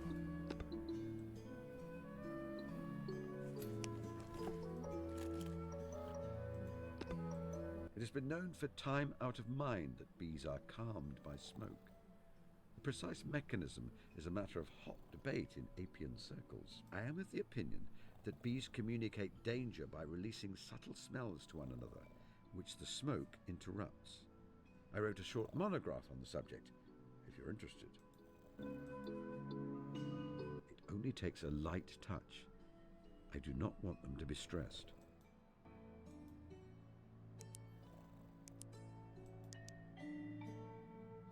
There is a full tray of excess honey here. I will take it with me.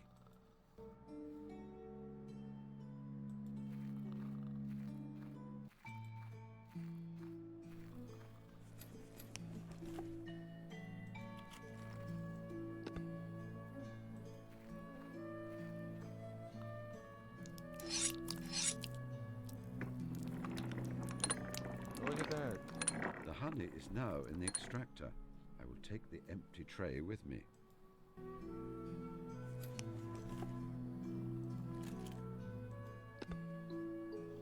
No extractor.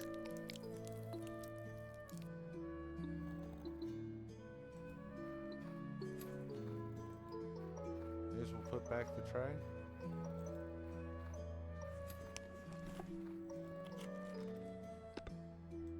I should put my protective...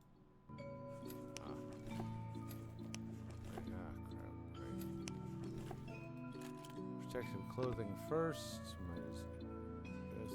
Now put back the I tray. will put this back in the hive. There you are, my friends. Yay! All right, let's get out of here. Let's go win us some fucking a picnic basket.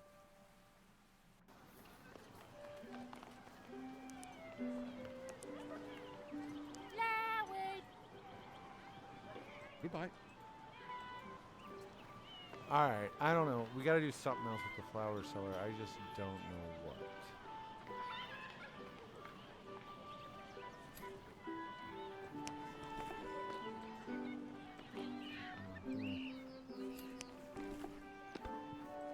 Here you are, Mrs. Whitlock. The finest honey in the county. Now, how long until the judging? I am rather anxious to receive the hamper of picnic food. Oh dear, Mr. Holmes. I'm afraid everything has gone wrong. What? Mrs. Duffy has been kidnapped. Ah, What do you mean, ah? A woman has been kidnapped. You are Sherlock Holmes, aren't you? I suppose I'd better see what I can do. Alright. What makes you believe that Mrs. Duffy has been kidnapped? This is the most important question right I was just talking to Mrs. Barry. now. Oh, sorry. I Then I turned round, and this definitely brought up a woman. note was pinned to a prize marrow. Mrs. Duffy is unable to attend judging the fate today. Apologies. She could not attend and sent her apologies. What is... But why can she not attend? Judging our fate is such a treat. If she is ill or indisposed, why deliver her message in such a strange way? Who placed the note there? Okay, that's... Well, I admit that there may be some That's a points of point. interest in the matter. When did you see Mrs. Duffy last? I haven't seen her at all. I don't even know what she looks like. She's the flower seller. What will you do if Mrs. Duffy does not come back? I'm not certain. I suppose I'd have to find some other person of note to judge the fate instead. If the need is dire, I suppose I could step in. My fame is not what it was, but I was quite notable in my time, thanks to the illumination of my biographer. Oh, would you, Mr. Holmes? Of course, if you are the What? But I am able to be objective about the situation. Award the prize to the best honey, be it my own or someone else's. I'm sure, Mr. Holmes. However, paragraph 8 sub... I suppose I will simply have to hope I can find Mrs. Drusilla Duffy then. My friend, he is a best-selling... I'm afraid not, Mr. Holmes. How so? Very well then. Ah, well. Goodbye. I mean, obviously, Mrs. Duffy is the flower seller.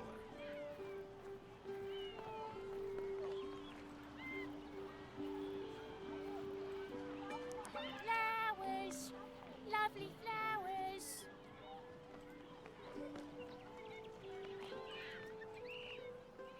Goodbye.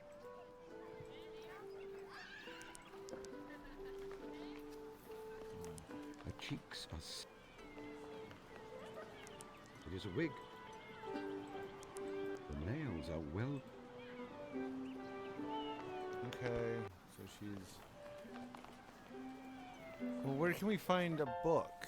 I've not found any books yet. Let's go to the beach.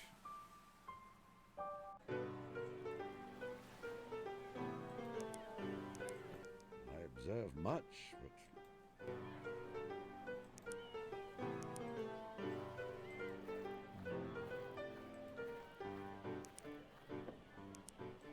I observe...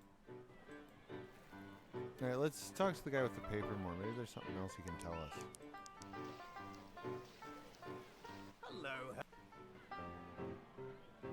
Nope, it's not Goodbye. a question Goodbye. anymore.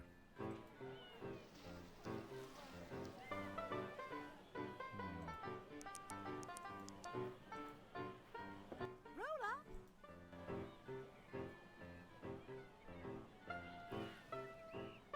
Goodbye. Toodle? Good morning.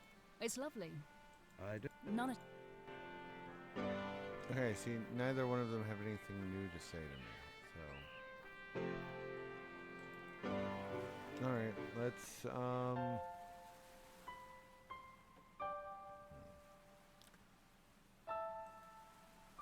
Can I ask Holmes about her? I mean, Watson? I mean, I know he's asleep, but...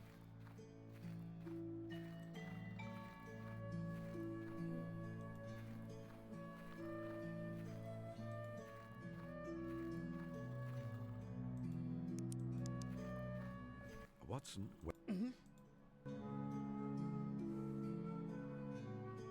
How are you feeling, Watson? Very well, thank you. Your old war wound is not bothering you? No. I think this warm weather is good for it. What about you, Holmes? Your arthritis? Arthritis? Are you entirely sure I have arthritis? Yes, I am.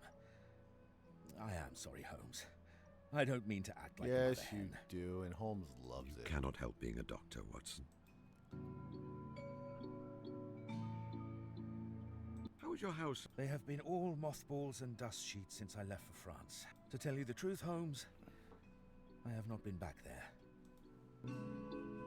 I have noted. What were you writing this morning? You remember that business with Killer Evans in '02? Rather vividly, yes. I recall that you were shot. Me too. It was only a flesh wound, Holmes. Hardly left a scar. I am writing up the case as a story for publication. I know you are often dismissive of my literary efforts. I do not say you're a poor writer, Watson. I simply wish you would not pander so much to popular taste. Well, I would like to read you the draft this evening. Very well, provided you will accept my honest critique. Of course.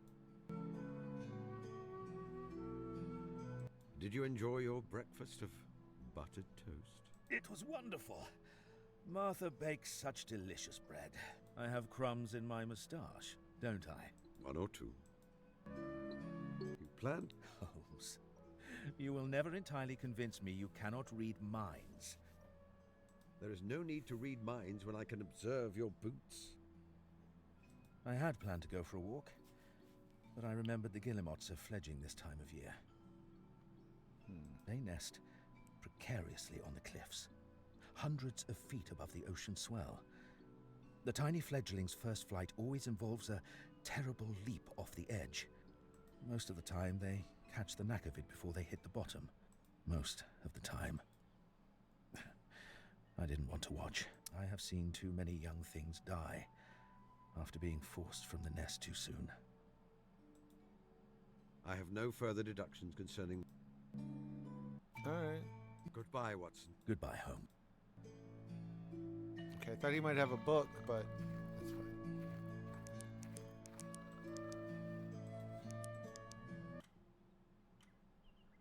I can't look at my own books. No. Maybe she has one.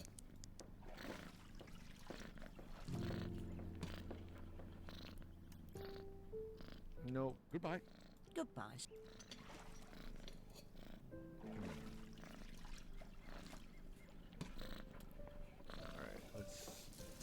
Let me think.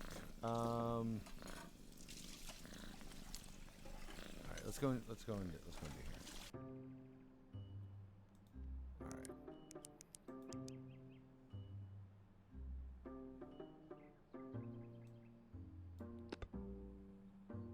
That's not what I want.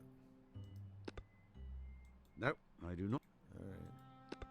A missing mystery writer and a curious flower seller who seems to be a well-bred lady play-acting.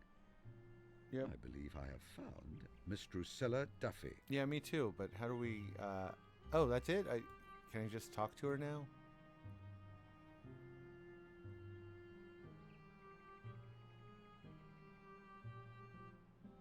All right. Where is my taxidermy collection? Where's my storage? I don't know. I do not know. It's very frustrating.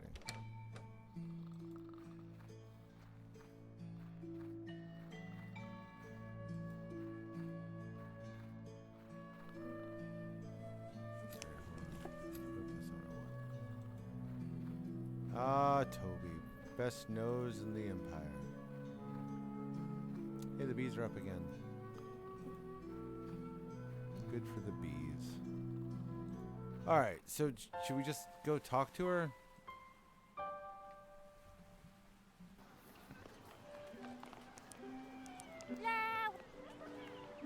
Miss Duffy, I believe. What? No. I'm Rose. Rose Smith, the flower seller. You are Miss Duffy, a writer of popular fiction. Oh, I'd say that's very clever of you. However, did you know? It is all too plain, I'm afraid. Your makeup is rather slapdash, your wig is slipping, and your accent a poor approximation of Cockney.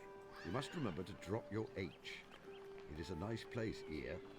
For example, you borrowed clothing and theatrical makeup from the clown, I presume.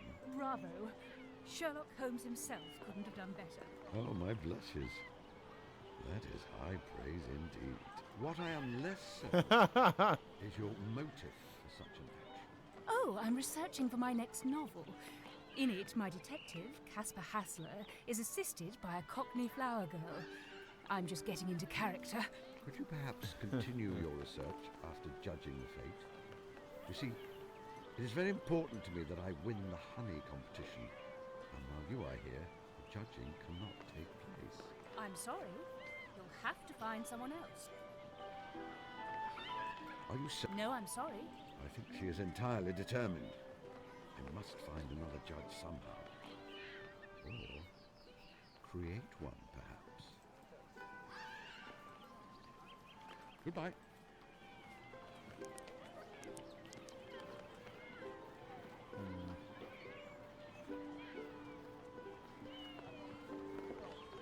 Hello.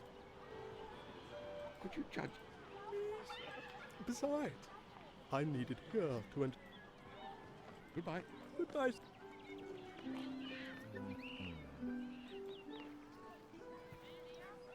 Ah! I've got it.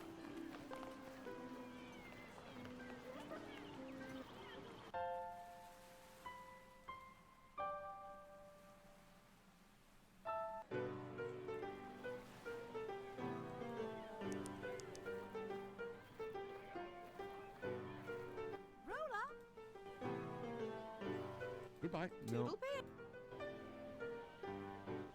Okay. I am missing something here. I am not sure what, though. Like, I don't have my archives, so...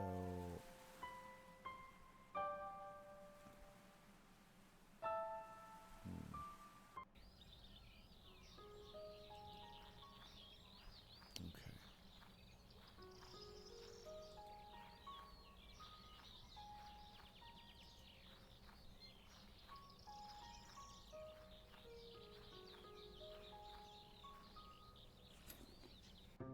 Alright, there's got to be a way.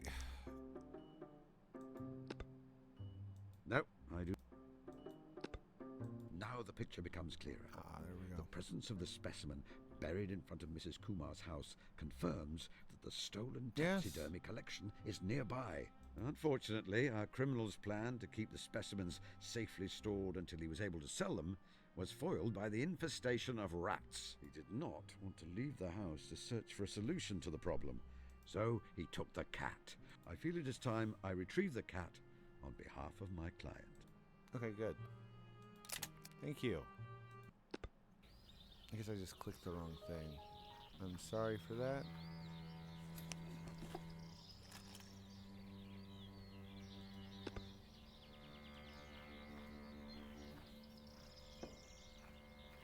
Now, let us see about pick. Yay. Nope. Caught. I think before I try that again, I will. It is the sort of thing in years past I would have used Watson for. Not anymore. Let's use,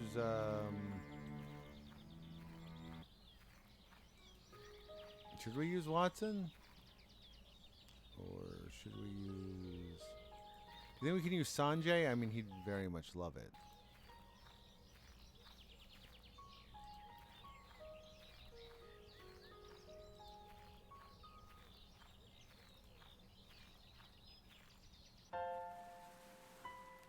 Let's ask Sanjay first. Okay, so now we just need to get the village... Okay, we got 2 things left to do.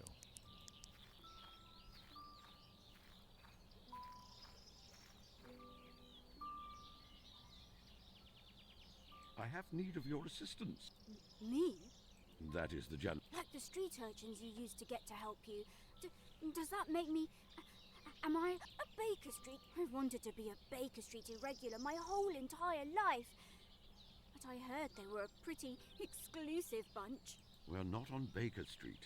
Aww. So I think that makes you something even more rare. The leader of a new division. The Fulworth Peculiars, perhaps. Oh, can I be a peculiar too? Naturally. However, I think that Sanjay must be the leader. Now, on to business. Amazing. Sanjay, I need you to provide a distraction while I break into your neighbor's house to rescue Kalu. You mean he's so nefarious you've been forced to operate outside of the law? Yes, that's exactly what he means. I will understand if you want no part of it. You can trust me, Mr. Oh, Holmes. no, he wants all parts of it. All parts Then of let it us be and off. more. What do you want? Good morning, sir. Do you know how to escape from a locked room which doesn't have a carpet if a key has been left? I beg your pardon? You only need a newspaper or something similar and some stiff wire. Nice. You see, what you do is you slide the newspaper Couldn't underneath move. the door and then you put the wire in the keyhole. Why are you telling me this? I That's a thought good you might find it question. interesting. Useful, even. As a master... What did you do? A master criminal. It's obvious you are one. I deduced it. Go on then. All right. I love Sneaking Sherlock. That is a fucking adorable animation.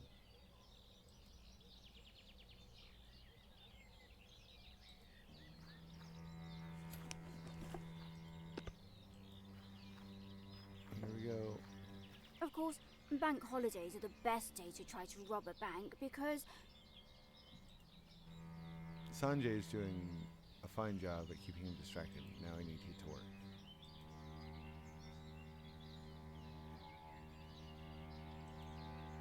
Let us see what we can find. Okay. Oh, hey, you know what? I haven't seen any save things or anything. Can I save? Oh, yes, there's a save. Okay, hold on.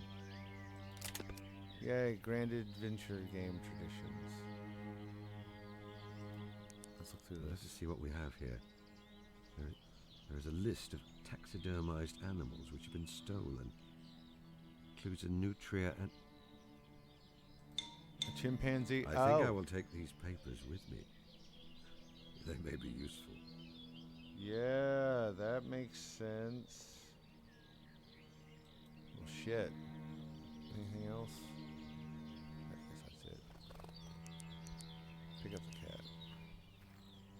Come here, good pusscat. There's a... That was handy.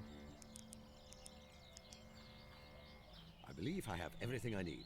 Let me see if I can make... I love that image so much. Alright.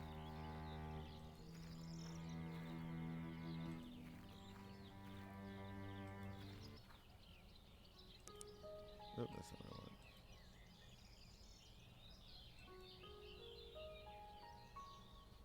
Okay, I got the cat napping.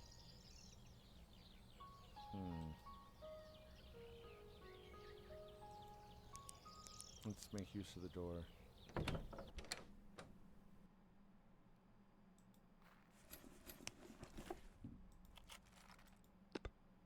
It is not me.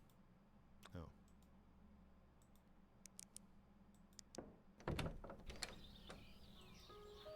Let's talk to Sanjay. Not now. No, well then I don't know what to do.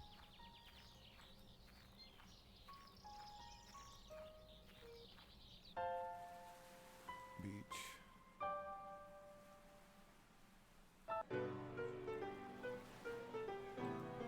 Let's talk to Good her. morning. It's I don't suppose you've heard... none of... Alright. Should I just talk to him? I mean, that is the question. Alright.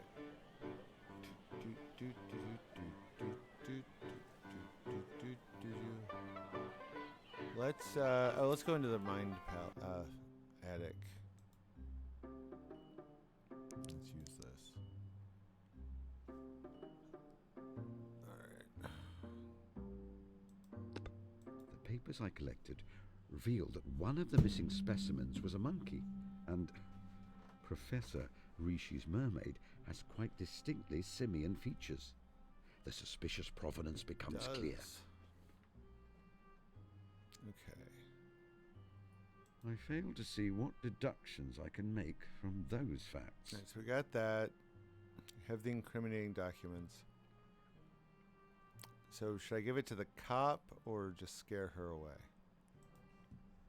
You know what, I'm going to give it to the cop. I dislike him, but... What's this then? It is a selection of documents concerning the theft of a valuable taxidermy collection from the British Museum.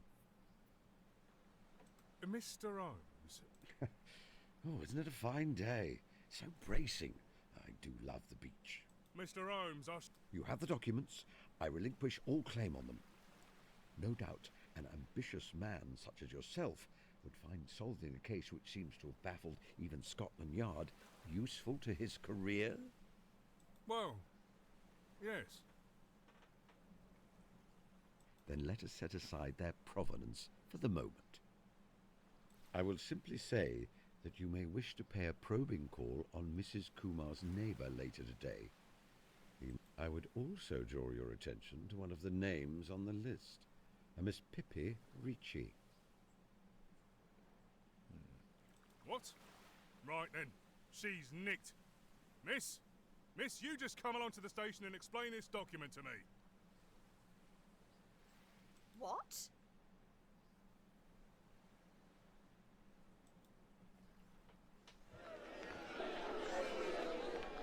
I expect the young lady will be released in short order.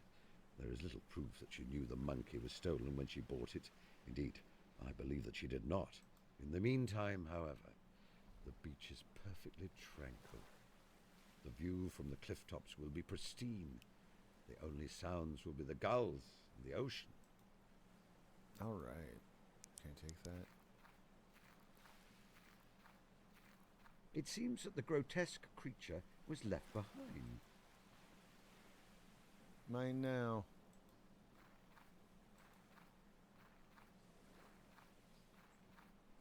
All right, let's talk. Is Sanjay back here? I hope he's back here. Like, yes, I'm gonna give him a cat. Here is your cat, Sanjay. Oh, I love it. Oh, you rescued her. I knew you could do it, Mr. Holmes. Think nothing of it. Recovering her gave me a most diverting afternoon. What should I do with the monkey? Would you please inform your mother that I've thoroughly made amends? Of course.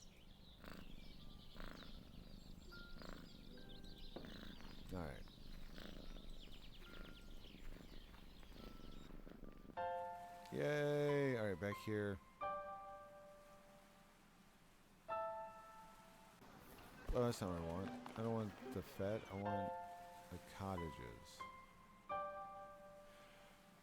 Oh! Can I get an outfit made by? Because she sells. Okay. She has cloth. She has cloth, and the other woman has. How do I use them? Excuse me, Mr. Holmes? Of course. Come on. Let me just Good take day, it. Mrs. Kumar. Good morning, Mr. Holmes. She's fond of me now. Is your fabric shop in Eastbourne, I believe? Yes, indeed, business is going well, Mr. Holmes. I think that with the war behind them, many ladies wish to buy the colorful fabrics I have for sale. And Nice. how is your work? You are making more of your wonderful honey? It is the bees who make the honey. I am merely their servant and their student. You know, my boy Sanjay has very strange ideas about you. He insists you are secretly a detective from a book he's reading. An imaginative and observant young fellow, it seems. May I buy some fabric from you? What color would you like, and what length? Man's suit or lady's dress? What do you think? I think,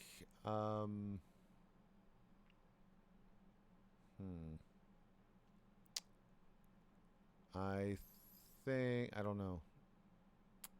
I mean, it's 6 of one, half dozen the other, right?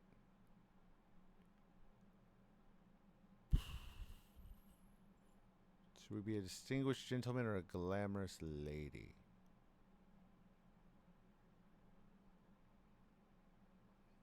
Let's be Fabric a man's for suit. a man's suit. She has to make a man's suit. Make sure you give me plenty. Certainly, Mr. Holmes. Would a black... Yes, I think so. Here you are, sir. Nice. Oh, and one more thing. Good day. Good morning. I have made things up with Sanjay. Now, about that cordial. Ah, very well, Mr. Holmes. I apologize for being so short with you earlier. Sanjay is a bright, sensitive boy, and I do not like to see him upset. I understand he has trouble from the other boys at school. Yeah. Yes. They know that he is shy and a little unusual in his interests, so they make nasty jokes about him. Oh, that He does not have a single friend. sucks. A lamentable situation, but not the whole truth, I feel.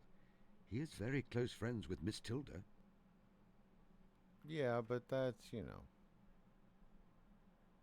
not quite the same. But they never talk. That is how it is with some friendships. They might not talk, but they stay close to one another while they go about their favorite pastimes. I think that's a good relationship, really. I see. That is a comforting thought. Here, Mr. Holmes, have this elderflower cordial with my compliments. Thank you, Mrs. Kumar. Goodbye, Mrs. Kumar. Goodbye, Mr. Holmes. All right. I think I've done pretty good so far, and I'm going to save again now that I've figured out how to do that. Oh, I probably should have named it something. Let's try that again. Save name. Shaggy. Yay. Okay.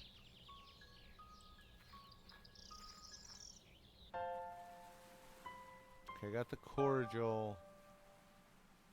Alright, we'll go here.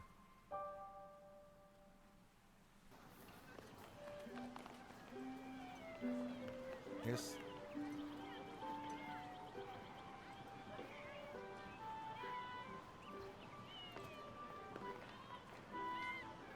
And if we're going to be a distinguished gentleman, should we...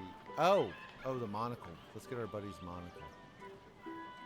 After she makes me a suit.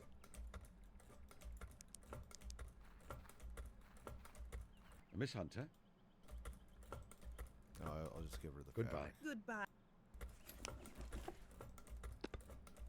Miss Hunter, I'm afraid I must beg your assistance in a desperate matter. Of course, Mr. Holmes. How can I help? I need you to make a suit for me out of this fabric. Oh, that is no trouble. Do you know your measurements? Yes, however, I will need you to make a suit for a very different sort of man than myself.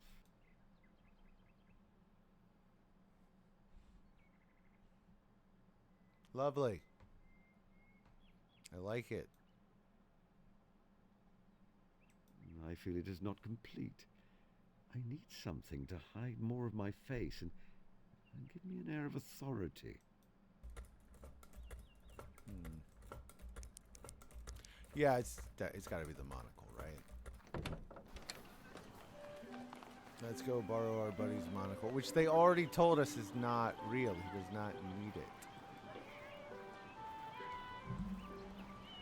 Is there anything else we need for the moment, or is this it?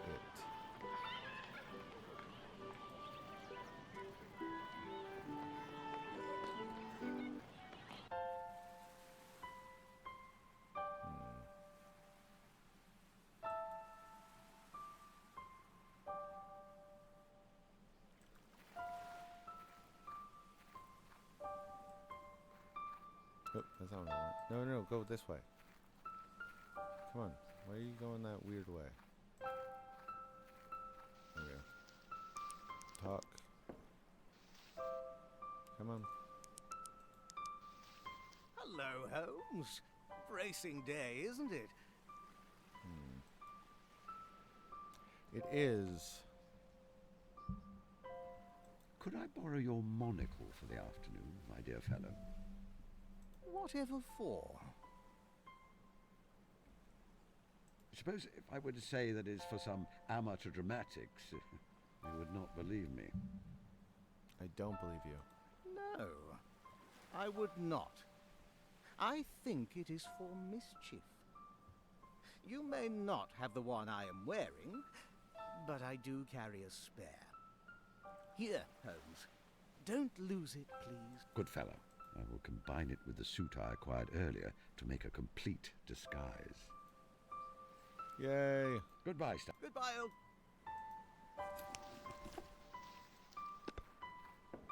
I know this will disappoint you greatly, but I only... Oh, it does disappoint me greatly, honestly. Alright, so, wait, hold on. Let's make sure that there's nothing I'm missing here. Could it be that the... Yes. would only know for... Yay. I already knew that. I've known that for a while, and it wouldn't let me... Oh, well. Alright.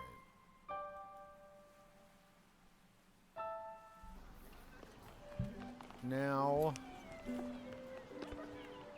One moment, please. Yay. Alright, and this should do it, right? It's the picnic now, after this. Alright. Oh, no. This is ghastly. Wretched. Horror of horrors. I look like... Oh, wow, that is... Brother.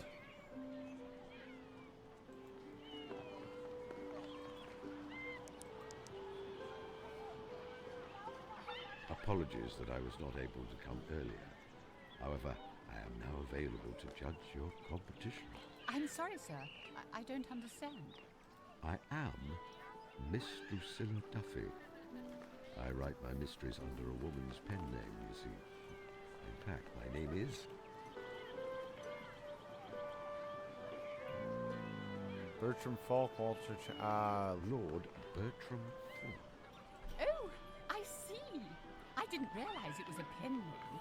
It is such an honor to have you with us, Lord Falk. May I just say, I am dearly fond of your Caspar Hassler books. I especially love 5 Deaths in a Balloon. That sounds indeed. amazing. That was certainly one of my more improbable entries in the series. Perhaps. But I just love the part with all the otters. Here, let me show you the Oh, entries you Lord. need to judge. Ha! I should have gone for the dress. As I suspected, my honey is by regret it far now. the best. And so I can award it first place without compromising myself. Mr. Holmes will be pleased. I will have to give him his picnic hamper when I see him next. Oh, I didn't mean to do that. And I have this lovely bouquet as a thank you for you, Lord Falk. Thank you. I am sorry. I bought a gift expecting it was for a lady. No, this is fine. Do not fret, Mrs. Whitlock. I am very fond of flowers. You are? Oh, wonderful. Should we give them to the housekeeper? I wonder, sir, how does your wife feel about your alter ego as a mystery writer? My wife is very supportive. Oh, how sweet. She is a very lucky woman. Thank you once again for your help, sir. Excuse me a moment. How did you come to be judging our little village fete? I heard it was to be the mystery writer, Drusilla Duffy. Oh.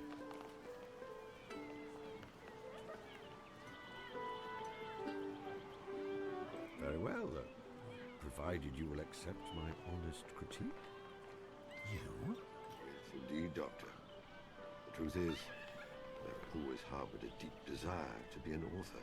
In retirement, I took up my pen and published a series of popular detective novels featuring the noble champion of justice, Mr. Caspar Hassler. Extraordinary. Does your brother know? Oh, Sherlock is not so observant, I think. It can be our secret. I feel rather sheepish to ask now. However, when I heard Mrs. Duffy would be here, I hope to have her sign my copy of one of her books. Of course, Doctor. From one author to another. You know, I've always greatly admired your work, as does my brother. I cannot bring myself to correct you, sir, but he has never shown much admiration for my stories. He would rather his cases be recorded as scholarly monographs. He has read and appreciated every line most carefully, I assure you, especially when you were away from England. Then I believe you, sir. In such matters, you are infallible. Thank you. How are relations? Some of your stories seem to suggest that you have grown apart. Oh, no, sir. I believe our bond is as strong as ever. Yay. It is simply that our paths have taken us in different directions in recent years. I remained a busy doctor while Holmes... surely you know. Tell me. He has undergone a quiet metamorphosis. The fruition of a process which I believe began many years ago on a mountain in Tibet. A metamorphosis, you say? Yeah. You know better than I how he was in his youth. Bounding through the streets like a spaniel, lusting after the stimulation of the chase. Sometimes I do miss that young fellow. However, I have come to see that as an awkward, chrysalid stage of his life. Sometimes I feared he would not survive it. What emerged from that cocoon is a different kind of man. He has one foot beyond some veil, and a kind of peace has settled on him. He is content. Sherlock Holmes. Content. It is a beautiful thing. Don't you think? Yes, Doctor. Yes, I do. How long do you plan to stay in Fulworth for, Doctor? I am not certain. Presently, I am only a visitor. However, I have been considering making a move. You have? Yes. I feel I have seen too much war and death. It is about time I took up my ease. It is really only a question of logistics, practical arrangements, finding a home, not wishing to intrude on another's solitude. I see. Goodbye, Dr. Watson. I'm afraid I must be going. Goodbye, sir.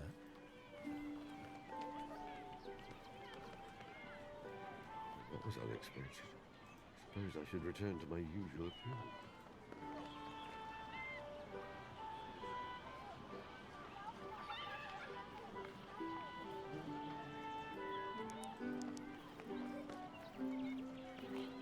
So good to see our local celebrity here in the village. come to collect. I won the competition for the best honey, I see. You did, Mr. Holmes. What a shame you missed Miss Duffy. Here is your prize, this lovely picnic hamper. Goodbye, Mrs. Whitlock. Goodbye, Mr. Holmes. All right, so I guess I got everything. It's time to call it. Let's go rouse once again sleeping Watson. Oh, I got flowers. Okay. Flowers. Lovely. Goodbye.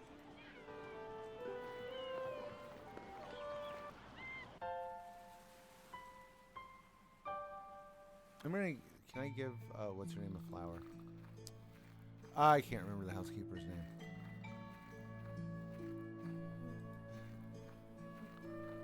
Yeah, let's see how well we did. Let's try that, and then we'll see how well we did. Since he is asleep again. I mean, to be fair, I'd sleep all day there too.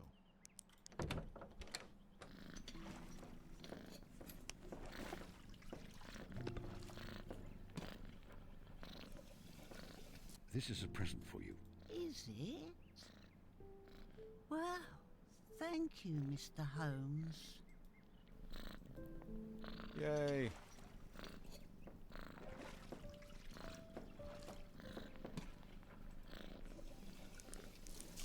Alright, let's go wake Watson.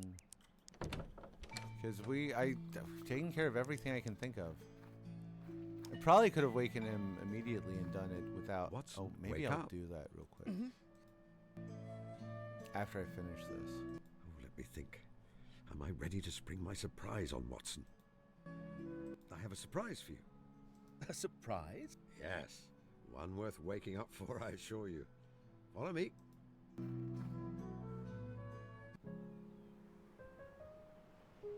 I didn't have to set it up, and the dog came with us. Good old Toby.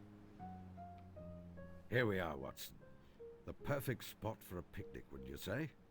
The swooping vistas, the tang of sea salt in the air. The view certainly is breathtaking. You are so fortunate to have this on your doorstep. It makes one never want to see London again. After so long here alone, I have almost forgotten my fortune. When one has experienced a thing many times, a receptive companion works wonders to rekindle the enjoyment. Yeah, it That is does. your greatest gift, my dear fellow. It always was. I worked many cases alone, but it is the ones where you accompanied me that are the most treasured in my memory. Thank you, Holmes.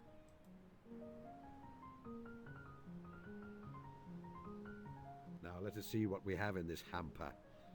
Egg and cress sandwiches, various jams and preserves, a meat pie or two, and a rather fine pound cake. How delicious. Here is some elderflower cordial. I know it is a favorite of yours. I propose a toast to new beginnings, to sublime joy, to the tenacity of hope. I will drink to all those things, Holmes. Yay. And to you, dear fellow. I'm so very pleased you came here. Me too. It is precisely the rest cure I needed. Is it? I mean, I'm glad if it I is. actually have a confession to make. Ooh. Oh? I knew you were set upon mischief today, and so I followed you and observed your actions at a distance. It was not deliberate. I intended to make myself fully known to you, but it became obvious that you had some secret plan, and, well, I was curious. I am sorry, dear fellow. I mean, you know, reasonable. You stalk me, I stalk you. Look at that. You followed me. I did not see you. Yeah, that's because you're getting bad in your old age, Holmes. You taught me that when you are covertly following someone, that is precisely what the person should see. Yeah, okay, that's a point. Every time I returned to my house, you were there, asleep.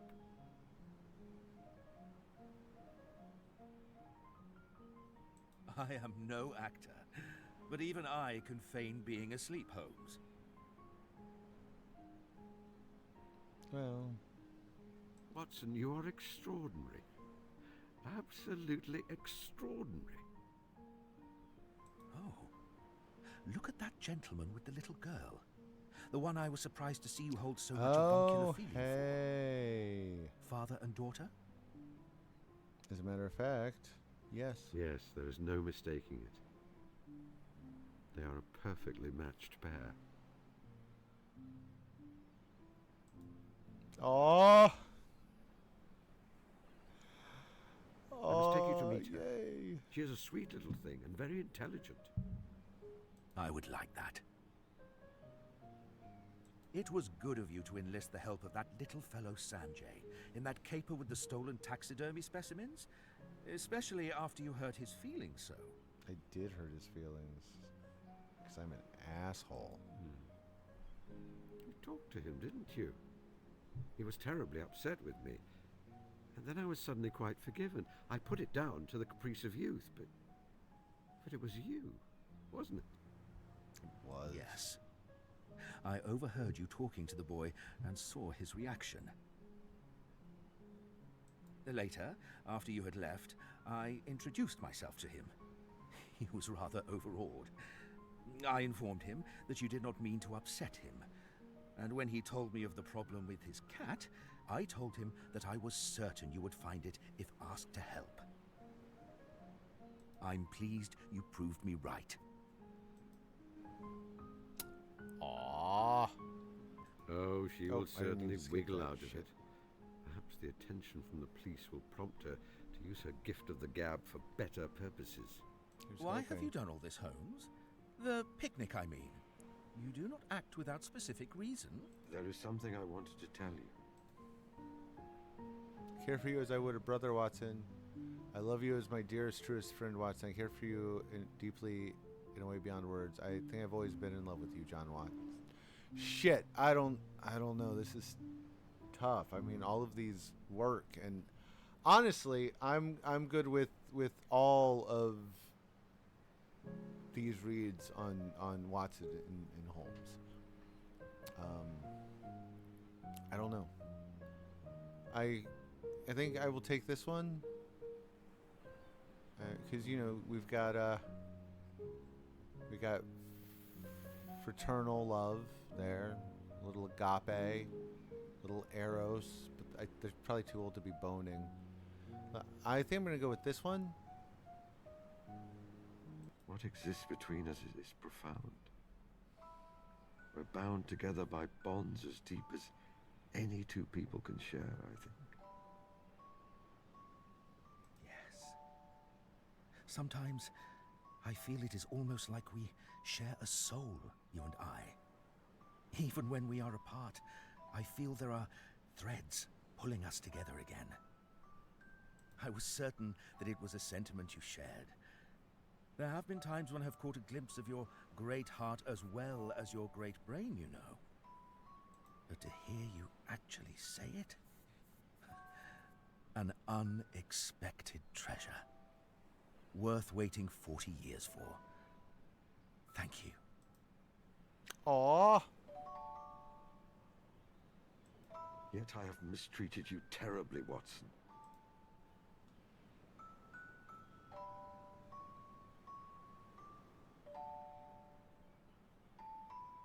I have withheld truths, even when it caused you pain. That is true. There were 3 long years when I thought you were dead. I grieved for you. Yet you were alive. The wound healed long ago, but the scar tissue will always remain. Why have you taken me on as a burden when I have mistreated you so?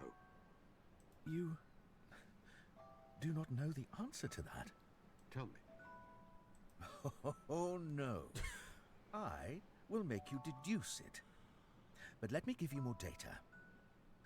Why did you take me on as a burden? You are not a burden. Of course I am. I am not a genius, therefore always one step behind you in matters of the mind.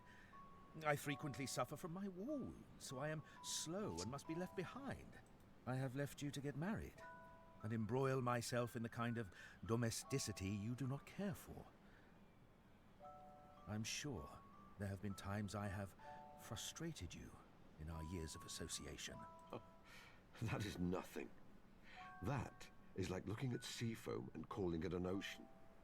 The traits you mention are precisely those I value so highly in you. Your receptive mind gives me clarity.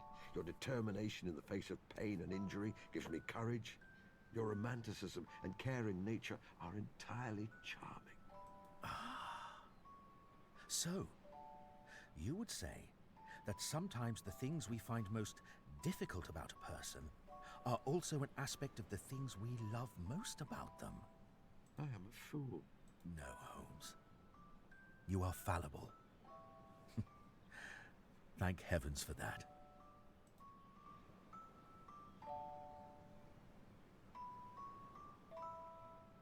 What will you do now? Well, medicine is galloping on apace and leaving me behind. I shall rusticate to a place in the country. Do you have any suggestions of an appropriate location?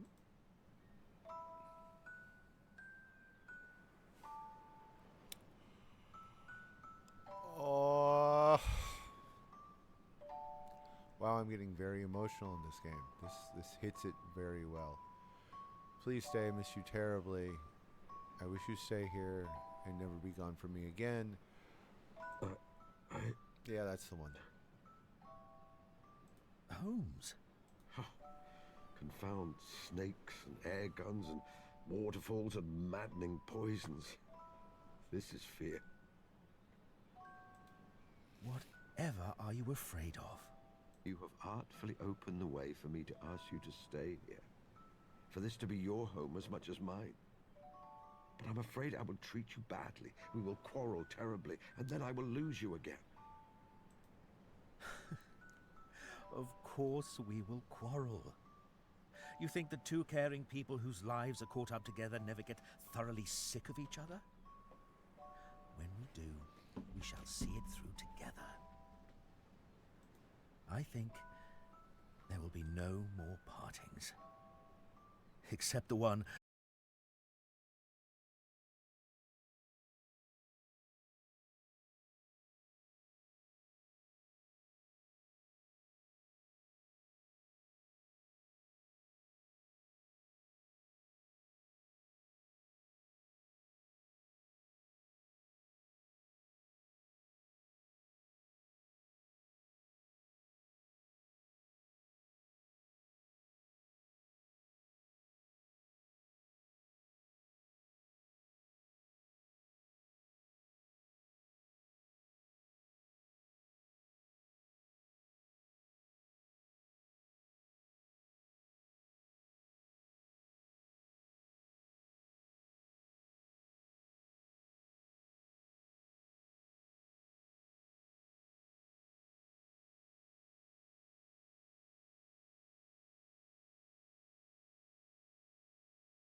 I adored the shit out of that.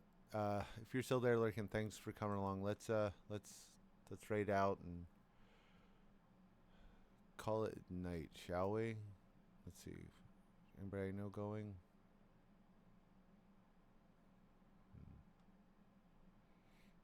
No, but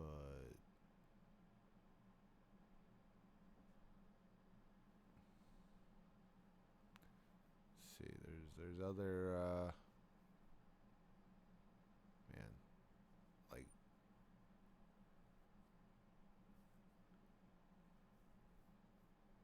huh.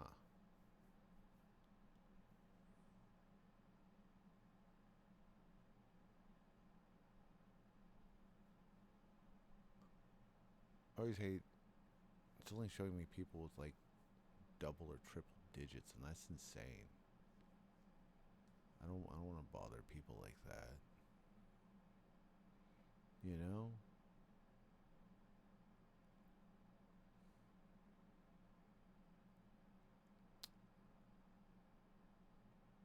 $93. Come on. It's nobody I know is currently on, so it'd be a new person. And I don't know any of these people or what they're doing. So I don't think I will raid. I think I will just call it. Thanks for coming along. Thanks for enjoying that with me. I really did. I absolutely adored that. But I'm just gonna, call it into it here. I'll be back later this week. Whenever asked, I'll talk to you. Remember, I'm pulling for you.